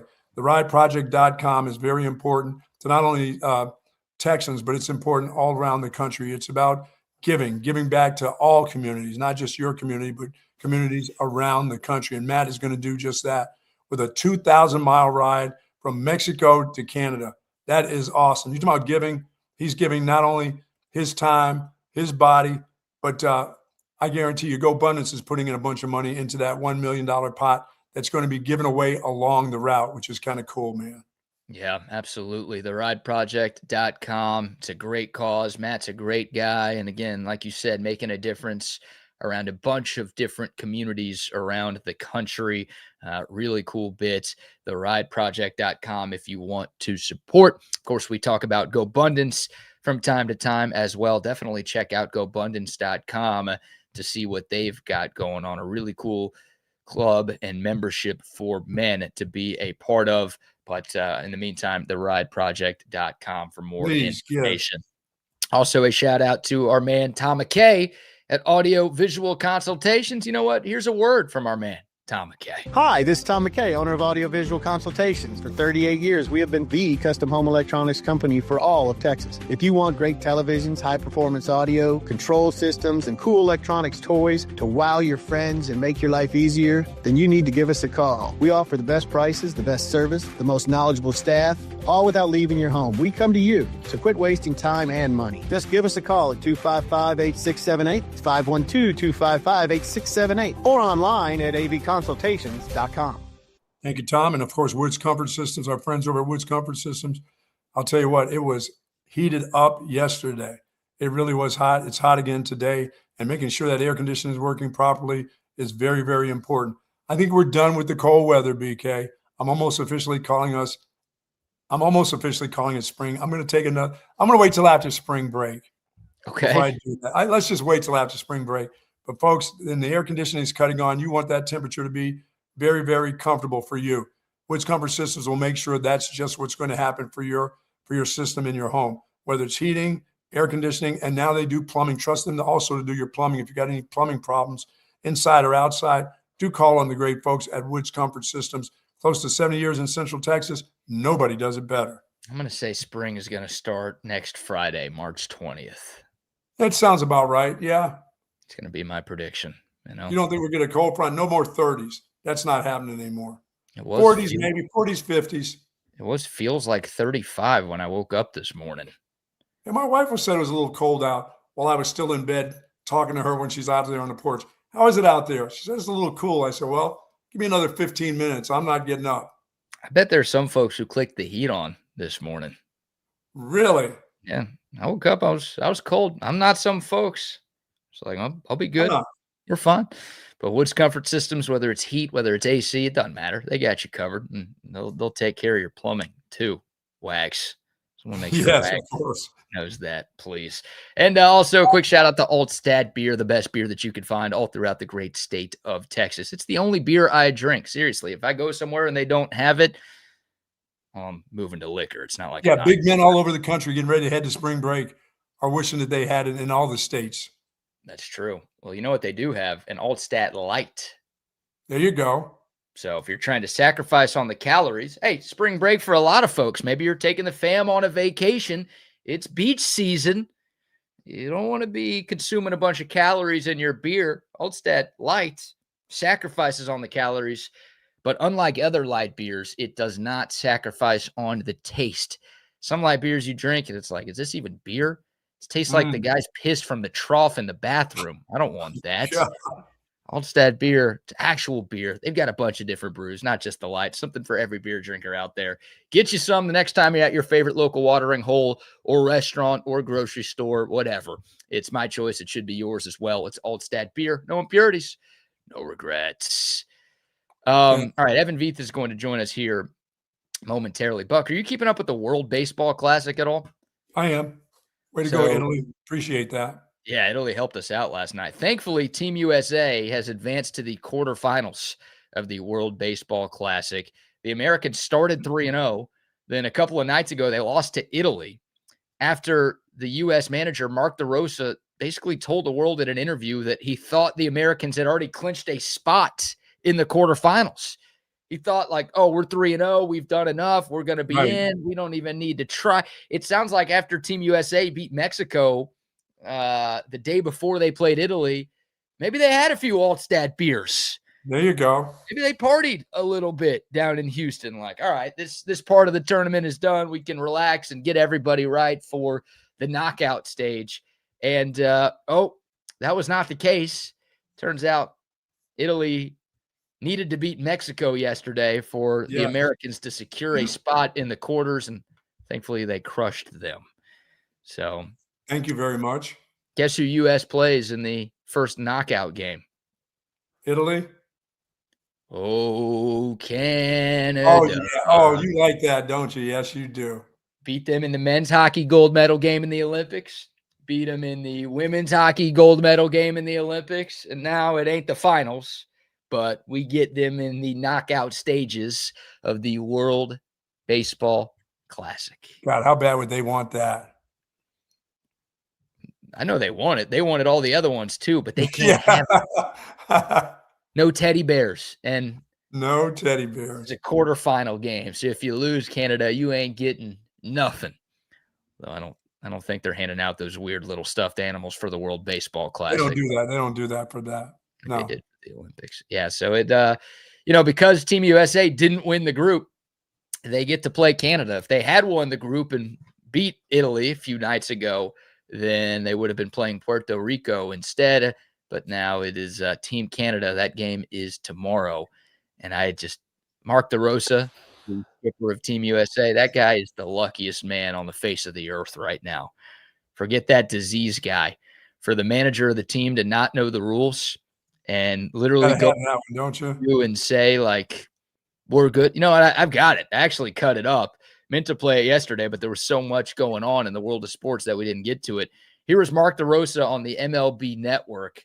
I guess at this point, this is 2 days ago on Tuesday, talking about the American baseball team. Absolutely. I'm going to look at it. I'm going to get some guys off their feet. No question about it. I'd like to get Goldie a start. And he has been awesome. Just a leader of men behind the scenes with Aaron Judge. I'd like to get him in there. I'd like to get Gunnar in there again. Ton of respect for Italy. It's weird. We want to win. We want to win this game, even though our tickets punched to the quarterfinals, because Mexico plays Italy actually tomorrow. So the way the schedule lines up, this is an important game for us. Nolan McLean will start. He's on the bump and he's good to go. He's an absolute beast, and I expect him to throw the heck out of the ball. Uh-oh. So you could argue, and again, the World Baseball Classic happens every couple of years. This is not a typical manager of a Major League Baseball team, but you could argue the guy should lose his job regardless of what the Americans do. Like, you don't know the rules. This is the only thing you have to manage, and you don't even know the rules. You're saying we got to get some guys off their feet because we've already clinched a spot in the next round, and you haven't clinched a spot in the next round? Haven't quite clinched it yet. Come on, D-Row. It's a former Texas Ranger right there, Mark DeRosa. Maybe that's why he ain't very smart. I don't know. Not a great era of Rangers baseball that he was a part of. Who knows? Bad bit. All right. So there's a little baseball conversation for you. We might have to put a pause in this once Evan Veith joins us. Okay. But now let's get to one more bit of sound here from Grayson Littleton on the Texas defense. We'll save the Cowboys conversation for a little bit later. Grayson Littleton, Texas defensive back, going into year 2 with the program, had a very impressive freshman season. Remember, he started against Ohio State in game 1 last year on Pete Kwiatkowski's defense. A bit of a surprise. It's not easy to be a starter at the University of Texas as a true freshman, especially in week 1. Grayson Littleton was able to do that, and I thought he held his own. Ohio State tested him a bunch in that game, thinking there's no way this guy is going to be ready to go. He was really, really good, and he had a solid freshman campaign. Here was Grayson Littleton yesterday talking about his expectations for the Longhorns this year, and also some thoughts on his cornerback coach, Mark Orfe. I mean, my expectations is obviously to dominate in everything I do. I want to be the best. I want to, excel in everything I do. I think I trust in Coach O. He's a great coach. He recruited me out of high school. I loved him. And then he happened to come to Texas. So I'm very excited to be able to play under him and then at Star as well. He didn't just happen. He was chosen. He's one of the chosen ones from Rutgers. Are you kidding me? He just happened to come here. High praise right there from Grayson Littleton. That's exactly right. That's good stuff. That doesn't change your mind on Mark Orfe at all? No. You still think he's a bum because he was at Rutgers? I never said he was a bum. I never said the word bum. You're implying it. He's a very good coach from Rutgers. Okay, well, that's a change. I just asked if you were more sold on him, and you said no, and now you're saying he's a very good coach. I don't know what to believe. I want great coaches. I want very good coaches. I want great coaches. Oh, okay, he's not great. No, he's not great yet. Okay. We'll see.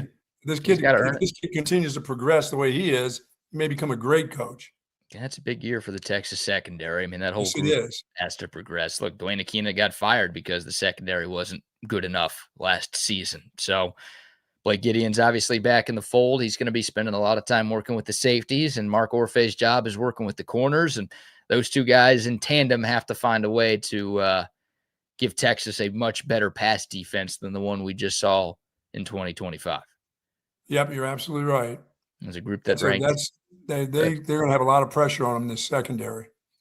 Yeah, they are. It's a group that ranked 89th in the nation in pass defense season ago. That's not where you want to be. Competing for a national championship. Look, you don't need to be top 1. You don't need to be top 5, top 10. We need you in the top 25, though, for sure. You'd like to be there. And a couple years ago, Texas was a top 10 secondary in college football, and big part of why they won 2 playoff games and played for a conference championship. You're absolutely right. You don't want to be giving up big plays over the top as often as Texas did. They made some very average quarterbacks look very above average at times this past season, and that has to change. That has to change right there. So there's some sound from Grayson Littleton. Yeah, this is going to be a defense, a secondary that's going to be tested. Everybody's going to come after those dudes if they can hold out that defensive line. And that defensive line is going to put a lot of pressure on people. So they're going to have some great opportunities in the secondary to make some plays without getting into a dead-up sprint backwards, Yeah. And look, they'll get tested early on in week 2. Oh, yeah. Julian Sand, Heisman finalist last year. Jeremiah Smith, the best wide receiver in college football. They've got Bo Jackson. I know he's more of a running back, but Ohio State's got an elite passing game. And even though they're losing Carnell Tate and a couple of other receivers to the National Football League, it's Ohio State. They've got another 5-star or 2 or 5 waiting in the wings. So it's going to be a very good early season test for Texas for a lot of reasons. But yeah, that secondary will definitely be challenged, and we're going to learn a lot about them in week 2. What about week 1? Texas State. Wow. Yeah. Bobcats. Nah, I don't think they're going to be much of a test. We'll talk a bunch of smack like they did before the baseball game the other day, and then they'll fall flat on their face like they did in the baseball game. Oh, my goodness. So, yeah, I'm not too worried about that. All right, I'm going to shoot Evan a text in a moment, but real quick, Buck, some Dallas Cowboys conversation. The Dallas Cowboys made a couple of surprising trades yesterday. They traded defensive tackle Osa Odigizua to the San Francisco 49ers in exchange for a 3rd-round pick. Catch this? Wow. They get anything else for that? Just a 3rd for Osa. Boy, I like him. I thought he was one of the better players over the last couple of years on that defensive line. I like the way he played. Yeah, he's a very good player, and it was a bit of a surprise to see the Cowboys make this move. But they already had a lot of money invested in Quinnen Williams, who they traded for from the Jets at the deadline last year. They have a lot of money invested in Kenny Clark, who was the defensive lineman they got back in the Micah Parsons trade. So they're just like, we don't need 3 defensive tackles making $20 million a year or more. So Osa was kind of the odd man out. They have 2 Packers on their defensive line now, don't they? What's that? How many Packers do they have playing for him now? Yeah, they got Rashawn Gary in the trade. Yeah, I mean, if he can find a little bit of the fountain of youth, That's a pretty good defensive line now.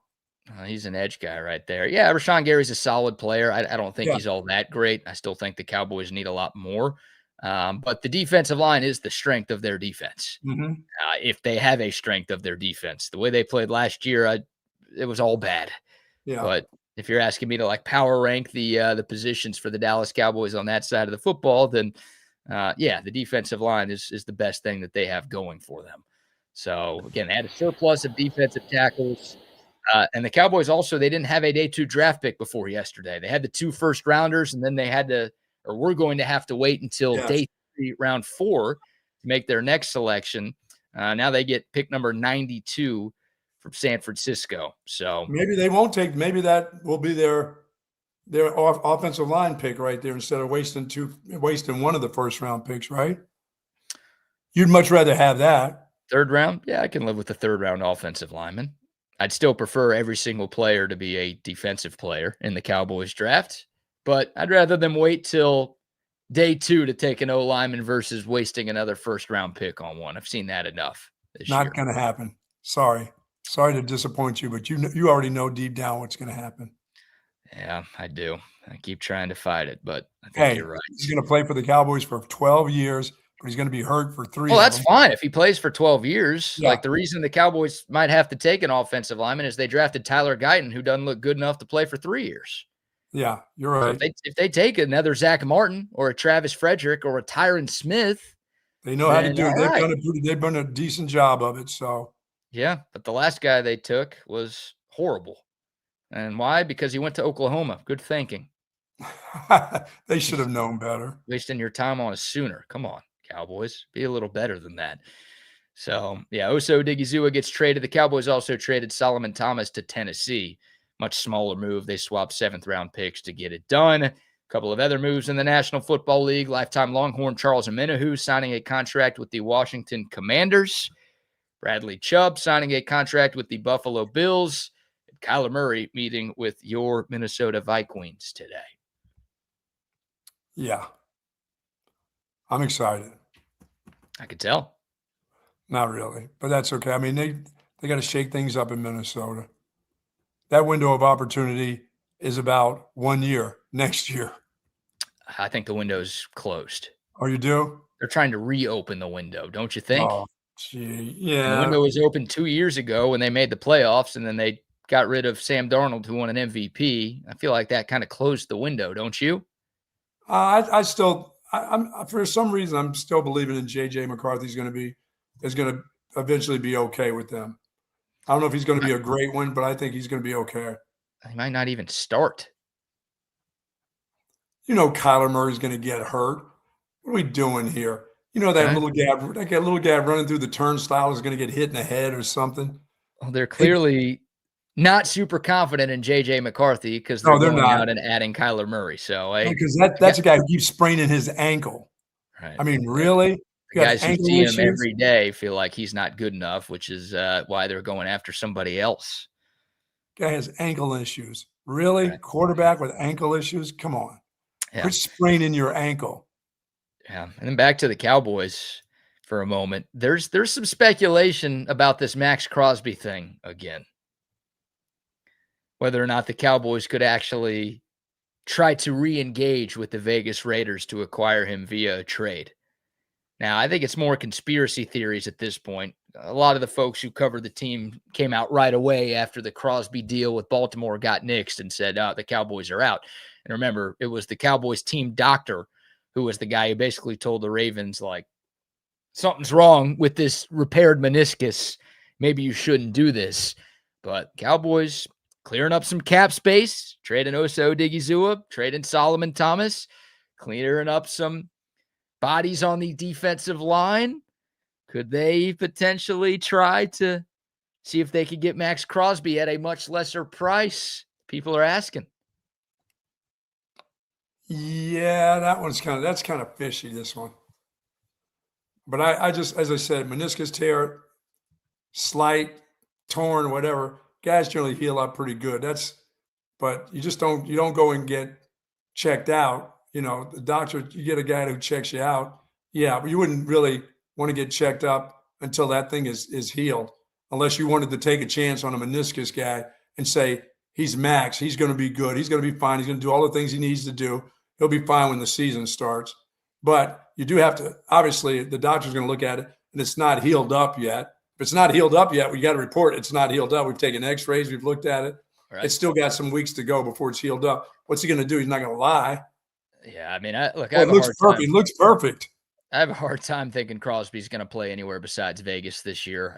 I feel like the ship is sailed. This morning it sounded like he said, I'm a Raider. Yeah, I mean, he is. Well, he said that a lot, and he doesn't get to make the final call on that, right? And his team could decide to trade him somewhere else, and if they agree, then the deal's going to get done, and he's going to be playing somewhere else. So, I don't know. I mean, I expect Max Crosby to be playing, but if you're Dallas and you could get him at a much lower price than what it originally would have costed, I mean, I still think there are teams calling Vegas to see what the ask is for Max Crosby. There has to be. He's too good of a player to not at least try to see what it would take to get him. Yeah, we're not talking about reconstructed knee here.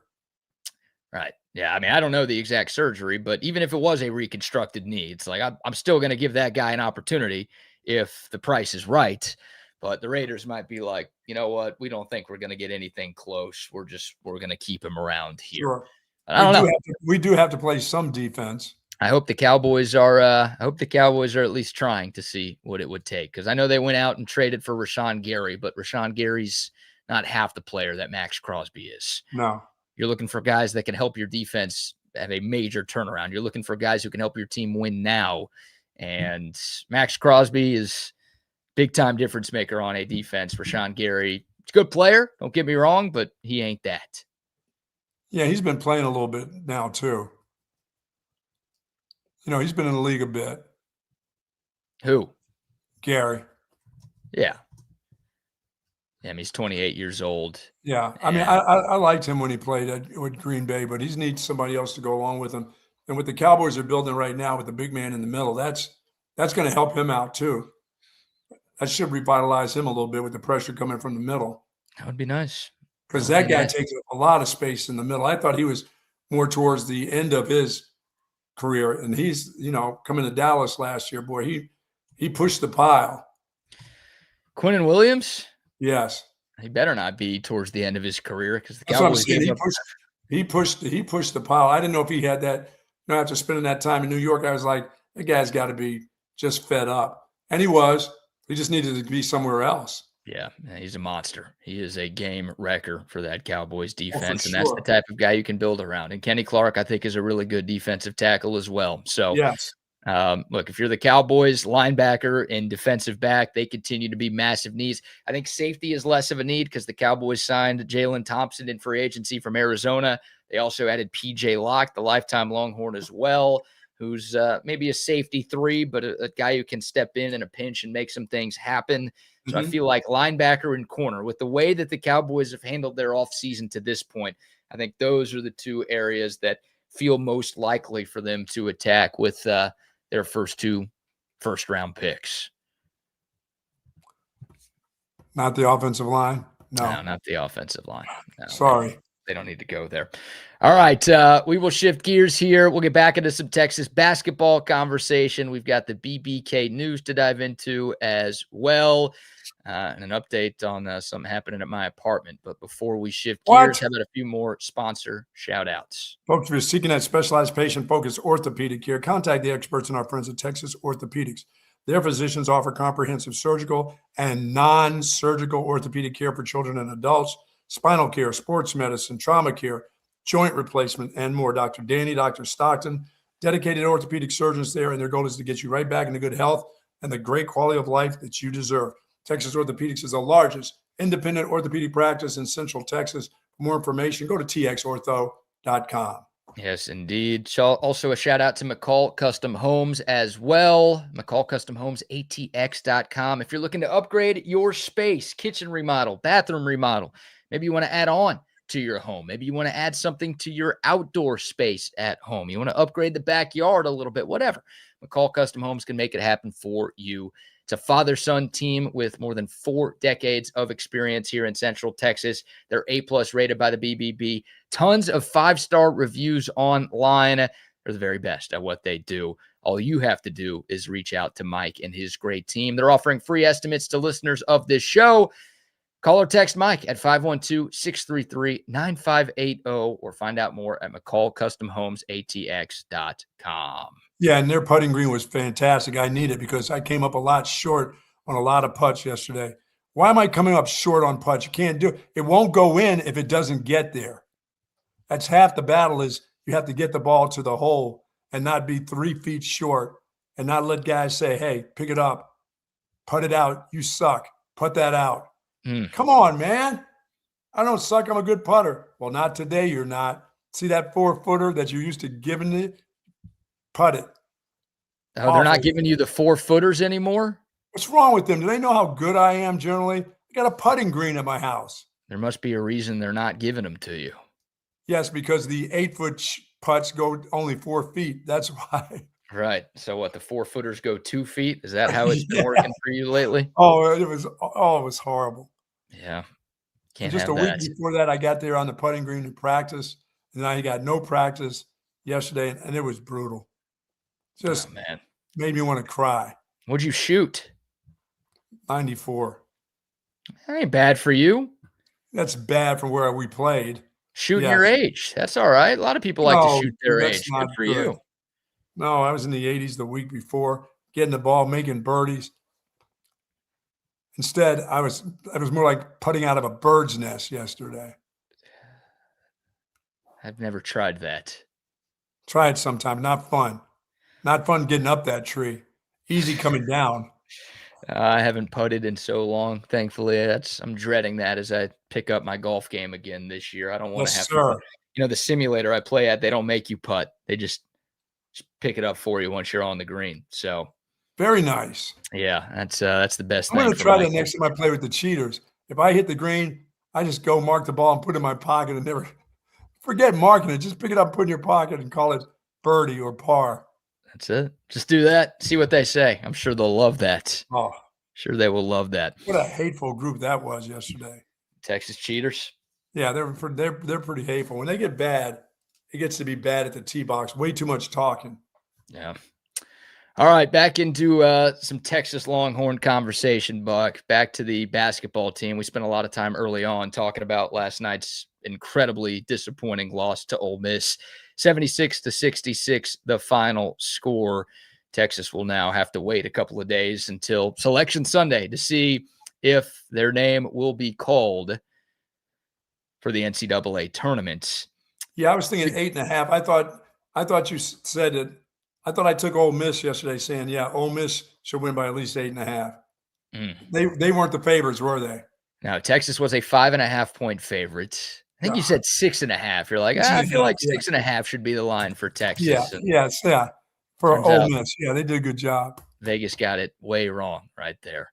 How could we have not seen this coming? One team is fighting for a spot in the tournament. The other team had nothing to play for. Of course, the team with nothing to play for is going to win by 10, right? That's obvious. Gosh. Come on, Vegas. Do better than that. So here's the good news or the bad news, depending on how you're viewing Texas men's basketball right now. Because I do think there are a lot of Longhorn fans who are hoping that this season is over. Like, I don't want to have to watch this team play again. They've let me down way too much all season long, especially down the stretch, going 1-5 in their last 6 games. Just pull the plug, take me out of my misery. Let's focus on the women's team. Let's focus on baseball and softball, and then we'll worry about the men when we get to October and November. Well, this is bad news if you feel that way. If you still want Texas to make the tournament, the good news is everybody else on the bubble is losing too. Yes. It feels like nobody wants to dance this year. It's like, you're in middle school, you've got the awkward school dance, and like everyone's like, I ain't going out there. I'm way too cool. I'm just going to sit at the table and talk to my boys here the entire night. Like that's what it feels like right now with all the bubble teams. They're like, I don't want to play. I'm good. I'm going to keep losing so I don't have to play in the NCAA tournament. And that's what Texas has clearly done, going 1-5 in their last 6, but they are not alone. I want them in the dance. I need to get them to play a team like Chattanooga University Community College or something. No, they won't get No? that. That's what the 1 and 2 seeds get. Texas isn't anywhere close to that. They're going to be playing a team close to them in terms of talent. And that's how it works. Like, that's what it was last year in the first 4 when when Texas played Xavier in that game. Those were 2 teams with like talents. So it'll either be Texas playing another 11 seed in the first 4, or maybe they'll be playing a 6 seed or a 7 seed, something like that. Somebody like the Johnnies or something. Yeah, maybe. I mean, I think Texas will definitely be an underdog if they make the field of 64. If they're playing one of the play-in games, they could be favored against another 11 seed. But, yeah, no, they're not going to get the ability to take on a team like Chattanooga Community College or whatever you just called them. Yeah. No, none of that for them. None of that for them. I just hope they get to play somebody in March Madness. So to add some context to what I'm saying, I mean, Indiana, they're 1-6 in their last 7 games. They got blown out by Northwestern in the Big Ten tournament yesterday. Lost to a bunch of journalists. Auburn, 2-8 to end the regular season. Now, they did beat Mississippi State yesterday, so that's one of the teams that you're kind of rooting against moving forward. But Cal, Stanford, Cincinnati, they blew a big lead yesterday in the Big 12 tournament. SMU, NC State, Virginia Tech, all of these teams. Like, you pull up Joe Lunardi's bracketology, or you pull up anybody's bracketology, and all of the teams that are around Texas right now are losing just as much, if not more, than the Longhorns are. So in a normal year where a lot of bubble teams start to play well, they realize, oh, we better pick it up right now, otherwise we're going to get left out of this thing. Then Texas would be long gone. But because, again, everybody is kind of taking turns urinating down their leg, it's the Longhorns are like, these losses haven't been that costly. Oh, that I got to believe this one cost you last night. I don't think it will, unless we get a bunch of bid thieves, which we're running out of opportunities for that. Yeah, because a lot of that stuff is ending. I fully expect Texas to still make the tournament. Now, it depends, I guess, on your definition of making the tournament. Some people are like, well, if you get in the first 4, then you're not really in. That's just a play-in game. But in the eyes of the record books, history books, whatever you want to call them, well, that would technically count as an NCAA tournament appearance for the Longhorns. So I think Texas is going to get in. I really do. Unless, again, and most of the smaller conference tournaments are already done. Yeah, there are a few teams, like if Miami of Ohio loses, I still think they're going to get in with an at-large bid. It's obviously been a big controversy around college basketball in recent weeks. But if they lose, then whoever wins the MAC tournament will get in, and Miami of Ohio will get in. So that takes a spot away from a bubble team. VCU is a bubble team. Like, if they win their conference and St. Louis loses the A10, then, okay, there's an opportunity for a bubble to burst around the country. And then it's like, if Oklahoma messes around and wins the SEC tournament, if Missouri does that, if Auburn does that, then obviously that would hurt Texas's chances too. But again, way more often than not, the teams that are around the Longhorns seemingly fighting for these final spots are also losing games. Yeah, you're right. So for Texas, it almost feels like this fan base is checked out. There are times in these last few games where it's felt like the team is checked out. I don't think you can do that yet. No. I mean, Joe Lunardi sounded like he was quite sure the Texans are going to get. I mean, they would have to get. Dude, they just need to win 2 games, 2 of the easier games that they've played all year. They just had to win 1. They needed to win 1, and that they would have put all this stuff to bed. But because everyone else is losing 2, they might not have had to win 1. Dude, they needed that last night badly. That team that they just lost to. Yeah, well, we wouldn't be talking about this. Mississippi's going home unless they win the conference championship. Yeah, they're not even close. No, they're going home. What if they won like 5 games in conference as of last night's win? Yeah.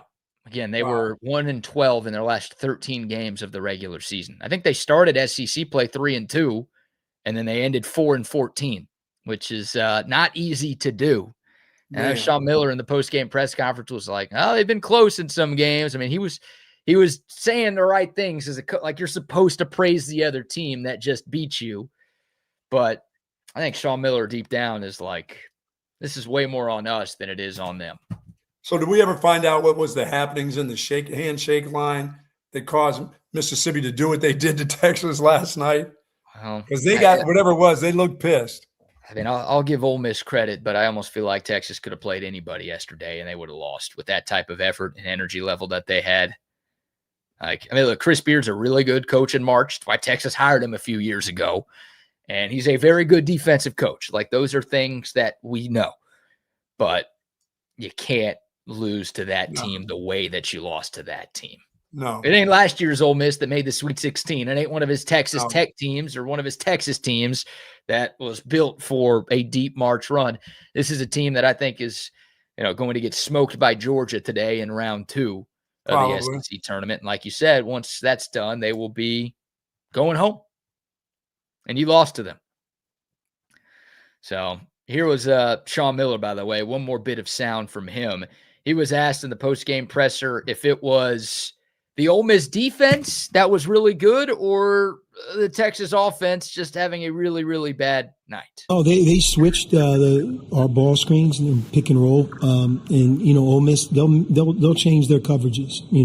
They can ice, they'll switch, can double team, trap, they mix it up.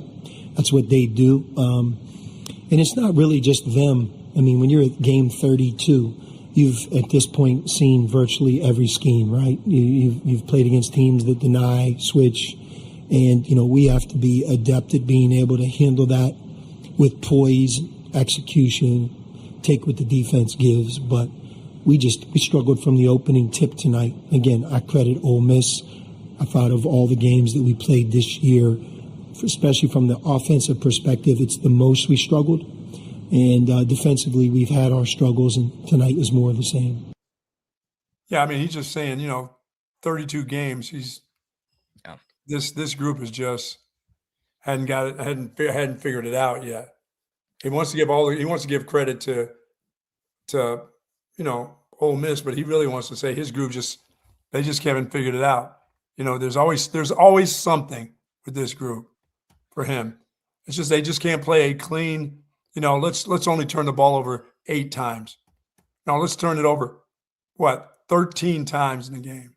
Well, again, offensively, that hasn't really been an issue for Texas. That was just their worst offensive game of the year, and they chose the worst possible time to have it. So the defensive struggles, that's been constant. But like usually if Texas is able to hold a team to 76 points, the Longhorns are going to win.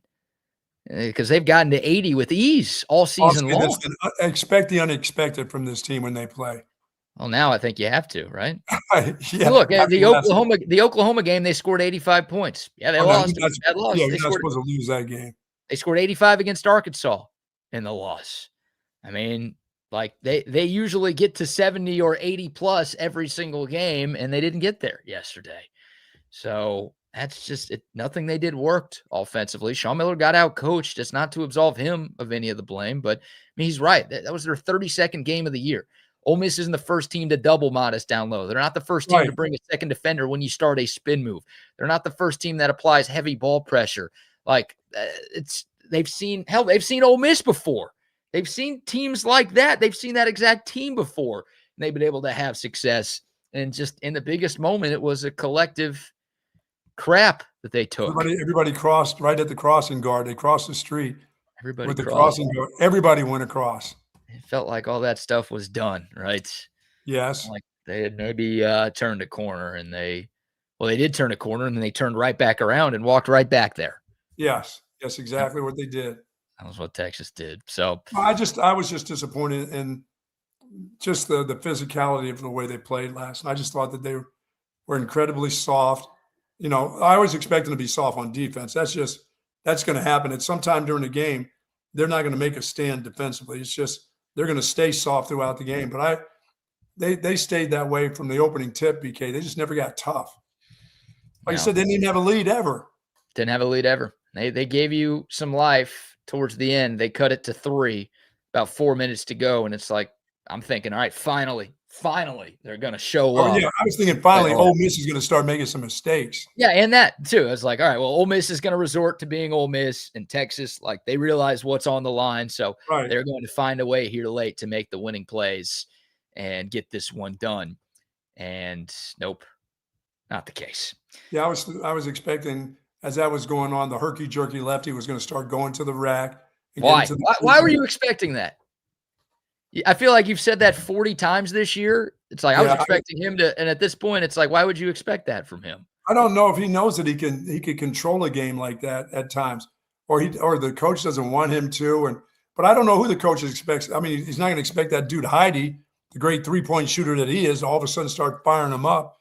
He's done that in maybe 2 games. I don't know why. I don't know why I would expect him to play something off of him. Now I expect Jordan Pope to take some shots, because he's going to take him if he can get them. He's going to take them. Yeah, it's just an average team. It's just an average team right now that's playing their worst basketball of the year. Jordan Pope, 6 of 15, 16 points. Modest Fokatitis, 3 of 10. Tremont Mark, 3 of 8. Only played 21 minutes. Might be the last game that guy has played in college, and that was the kind of performance we got from him. That was pretty sorry. That was pretty sorry. So we'll wait. And your rooting interest depends on what you want. If you want Texas to make the tournament, plenty of teams you can root against. If you want Texas to miss the tournament, root for those same teams. And we'll all wait and see. So who's Oklahoma playing today? A&M. The team that finished tied for 4th. Oh, my goodness. What's the my goodness? Got to root for the Aggies. No, I thought we decided yesterday after that graphic that you were never rooting for the Aggies again. Yeah, I guess I have to take that to heart. Yeah, I can't root for them. They screwed that up. Then Oklahoma's also on the bubble, though. Well, that's what I'm saying. That would be worse if Texas was left out and Oklahoma got in because of that win in Austin down the stretch. It's the last thing you want to deal with. But we can't root for the Aggies. Sorry. After what they've done again. Yeah. Just as well not see Texas play. Then have to root for the Aggies. Can't do it. Can't do it. All right. I'm not rooting for anybody in that game. I hope they both. Yeah, you are. You're rooting for the Aggies. I can tell. You want to see this team go on and get an opportunity to play on late night, 10:30 or something like that, to get into the big dance. Yeah, one of those first 4 games. It'll be next Tuesday or Wednesday, and those games are typically 10:15. late. Yeah, because they play the 16 seed games typically happen first, right? Because there's a 16 versus a 16, and then you get the 11 versus the 11. Oh, boy. Yeah, those games typically go late into the night. Last year we had to wait very late to watch Texas lose to Xavier, only to then hire Xavier's coach like a week later. Yeah. That could be our fate again. It's deja vu. It's Groundhog Day for Texas basketball fans. Maybe it's not. Maybe they won't even make it at all. And you want to make a comeback. You and your fans want to make. You want to make a comeback. You want to get them. Of course, you want to make the tournament. It's embarrassing if you don't make the tournament. Like I don't. Here's the thing, right? I realize this might sound like I'm talking out of both ends of my mouth here, but I think this is rational. I think Shawn Miller has done a solid job here.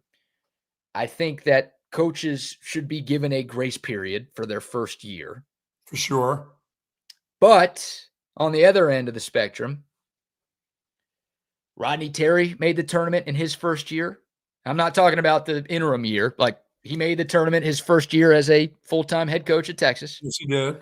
Chris Beard made the tournament in his first year at Texas. Shaka Smart made the tournament in his first year at Texas. Rick Barnes made the tournament at his first year at Texas. And those are the only coaches I've been alive to see their first years for. I don't know if Tommy Penders did or anybody else did. So the last, what did I just get? 4 Texas basketball coaches, despite turnover, despite them taking over for fired coaches, they were able to do enough to get into the dance in year 1. And in a lot of those cases, there was only 64, not 68 to get in. I shouldn't say a lot of those cases. I think it's actually just Rick Barnes. I think the first 4 was around by the time Shaka got here. But I digress. All of those coaches were able to find their way to get in the dance. So that felt like the bare minimum going back to the conversations we had at the beginning of the season, it's like, get into the tournament. You have to get into the tournament at a place like Texas. Yeah, if you can win some games there, that's awesome. Then that's a super successful year one. But not making the tournament, if that's what ends up happening, you can't say anything else besides this being a failure for Texas basketball. Doesn't mean you fire the coach. Doesn't mean you give up on the coach. But you can't, when there's 68 teams that get in, and I know Texas doesn't spend in basketball like they do in football or baseball. I get that. The resources ain't the same. But still, there's enough here to where you should be making the NCAA tournament every single season. Yeah, I would agree. Just So get me to the tournament. There's a lot of teams in the tournament. Get to the tournament. I still think they have gotten in. I think they have done enough to get in. But if they don't, then that's my viewpoint on it. It is a failed season. Yeah, you got to let us all know, other people that want to watch other teams play, when you get your group of 10 together, where the watch party is going to be. We need to know. Yeah, we'll talk about it. Hopefully there's a game to talk about. Rodney says, I didn't like the Shawn Miller hire from the start. This could be his worst hire. Hey, we're already saying it's worse than Rodney Terry. We're saying Shawn Miller's worse than Rodney Terry already after one season. Oh, man. I don't know. No, first year is first year. First year's first year, but it'd be a letdown if they don't make it. All right, we'll take your thoughts. The Dakota text line, 512-222-9328. Of course, the YouTube, Facebook, Twitter, and Twitch live chats are rocking and rolling as well. We'll get to the BBK news here in a moment. First, a quick shout out to Early Bird CBD. Yes, had it yesterday. I couldn't putt because I may have got the buzz part of it on, but I know this. I'm not sore today. Thanks to Early Bird. Thank you very much. Knees feel good. Walked over, even playing around the golf in a cart, and it was cart path only yesterday, by the way. I ended up, BK, going over 5 miles of walking. That's a lot of only. You shouldn't be playing when it's cart path only, dude. That's just not. No, it was okay. It was okay. It was hot as heck. I'd had an undershirt on. I went there with an undershirt and a polo on. As soon as I got there, I said, this polo's got to go, when I heard it was cart path. But, boy, it was good. Knees felt good. My back feels good. Thank you to that Early Bird CBD. That one gummy got me through the day, and I feel good the next day. That's important. And I didn't have to take a Vicodin. Nice. That's key right there. That is key. Key. If you're like the Buck, you want to take a Early Bird CBD gummy before a round of golf, you can. If you're like me, you want to take one at the end of the day, take the edge off a little bit, maybe just watch some basketball, watch some Netflix, and hang out. Early Bird CBD is perfect for those occasions and so much more. It's an Austin company that makes gummies and tinctures that are formulated with CBD, but also with a microdose of THC as well. So you are really going to feel the effects of an Early Bird CBD gummy. Don't forget our promo code. You type in Bucky at checkout, you're going to get 20% off your first order. earlybirdcbd.com. You're watching that game, you must have felt like you took 20 of them. I wish I did. That was my problem. Looked like the team took 20 of them each. Yeah. Someone mixed it in the Gatorade cooler or something. Yeah, it's tough when the smoke machine rejects your team as they run onto the court. And they're so soft they can't get through the smoke. So bad. All right, the BBK news here as we wrap up a Thursday show. We have Aggie stories a lot. We have Sooner stories a lot. Now it's time to pay our respects to our brethren in Lubbock. Very nice. The Texters. We have a headline.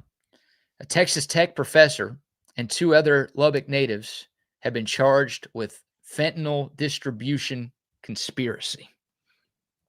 The professor is 50-year-old Daniel Taylor. Now, here's where maybe we're on to something here.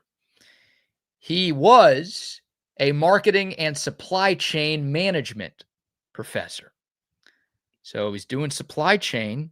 He's getting charged with running or helping to run a drug distribution ring. To me, that makes this guy more qualified than anybody to teach this class, don't you think? Can't do fentanyl. Can't do that. Well, he wasn't doing the drugs. He was just supply chaining. He was just distributing. He was like the middleman. He was getting a distribution. Nah, Can't do it. No good. Well, Just say no. That's what you want, though. If you're a college student, right, and you're trying to learn a You want it from the certain best? skill, yeah, you want it from somebody who's actually done it. Like, I couldn't go teach a finance class at the University of Texas. I haven't done any of that stuff. I couldn't go teach a supply chain class at Texas. I haven't done any of that stuff. This guy has some real life experience here. And I think that should mean something for him.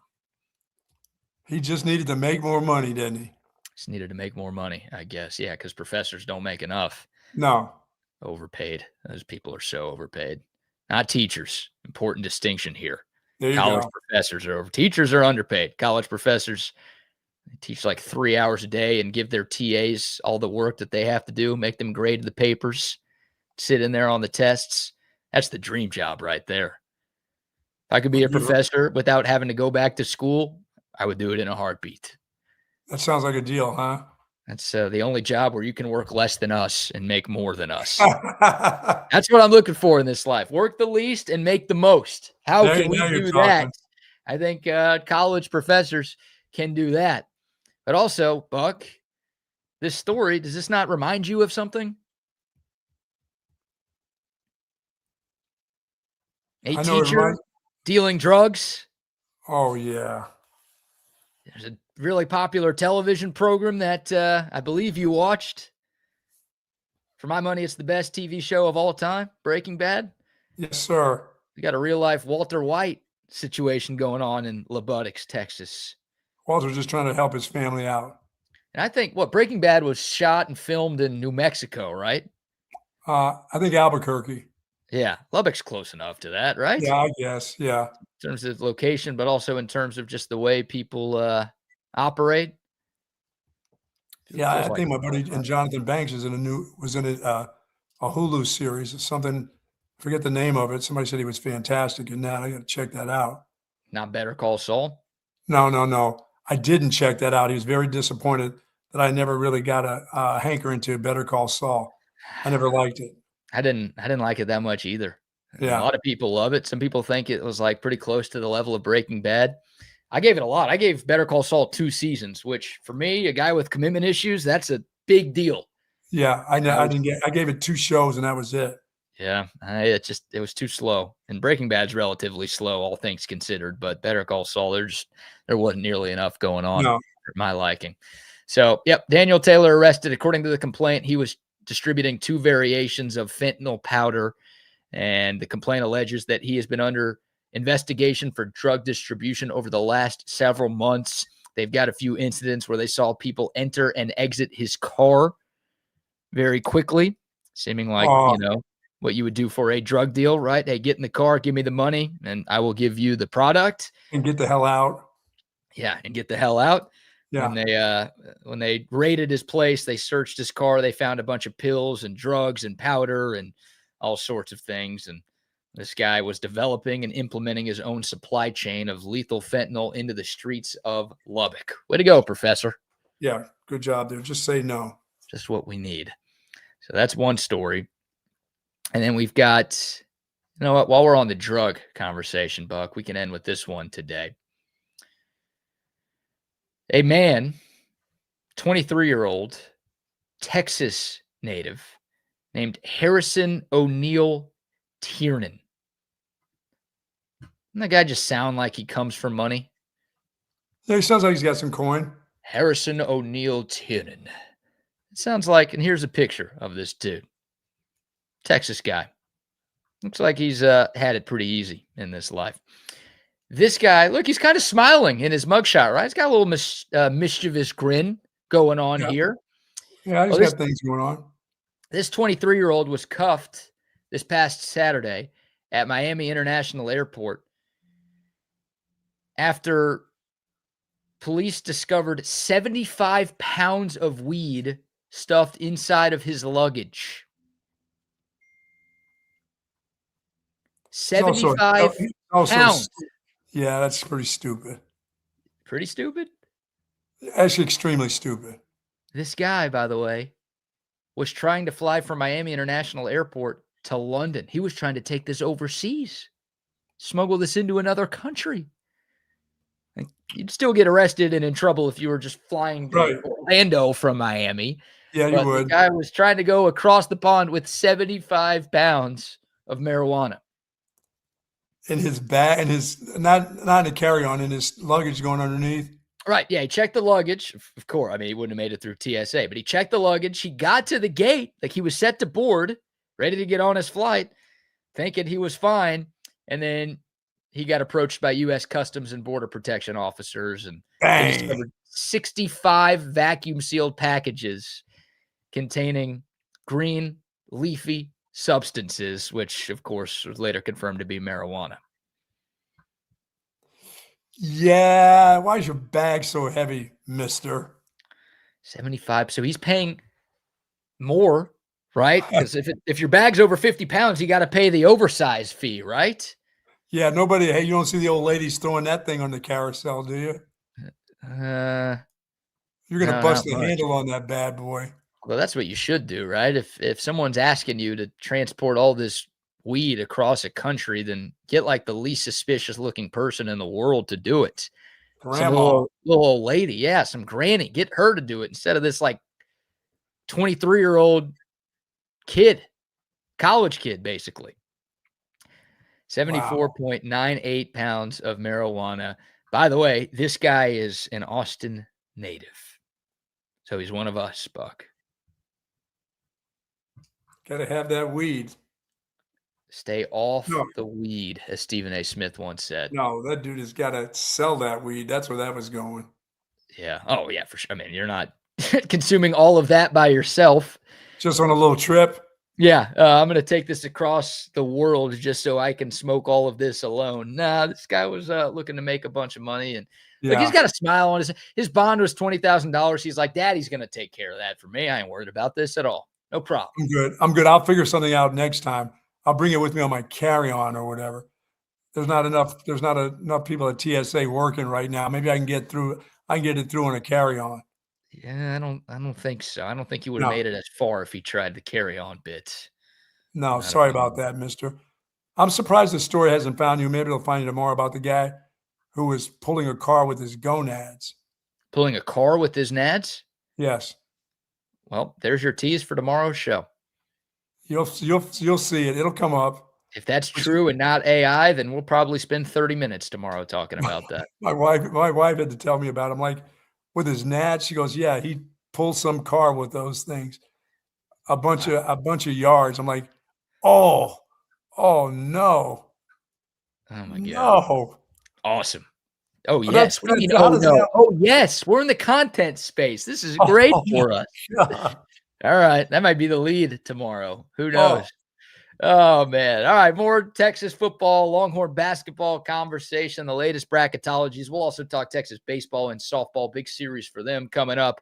That's all coming. We are live tomorrow. And we are. We've got two shows. So we're going to do our 9 to 11 bit. And also, we will be at the Rowdy Cowboy in Round Rock tomorrow. Thanks for the reminder, Buck. It'll be a live broadcast for AM 1300 The Zone, starting at 2 o'clock. Mark Henry's going to be there. Mike Harge is going to be there. Cam Parker is going to be there. And then the Buck and I will be live from about 4:30 to 6:15. Grand opening, newest sports bar in Central Texas. The Rowdy Cowboy, bunch of TVs, cold beer, great food. I'm going to probably stick around and have a meal there too. And we will be there and hope to see all of you people there. It's I-35 and Lewis Henna, where the old Joe's Crab Shack used to be. Just search it online. You'll get an exact address. That's what everybody does anyways. Yes, and then we'll be back for St. Patty's Day. And we'll be back there on Tuesday for St. Patty's Day as well. So a lot coming up. Hope to see y'all tomorrow. Thank y'all so much for tuning in. We will talk to y'all tomorrow. Y'all have a good day. Hook 'em. Hook 'em.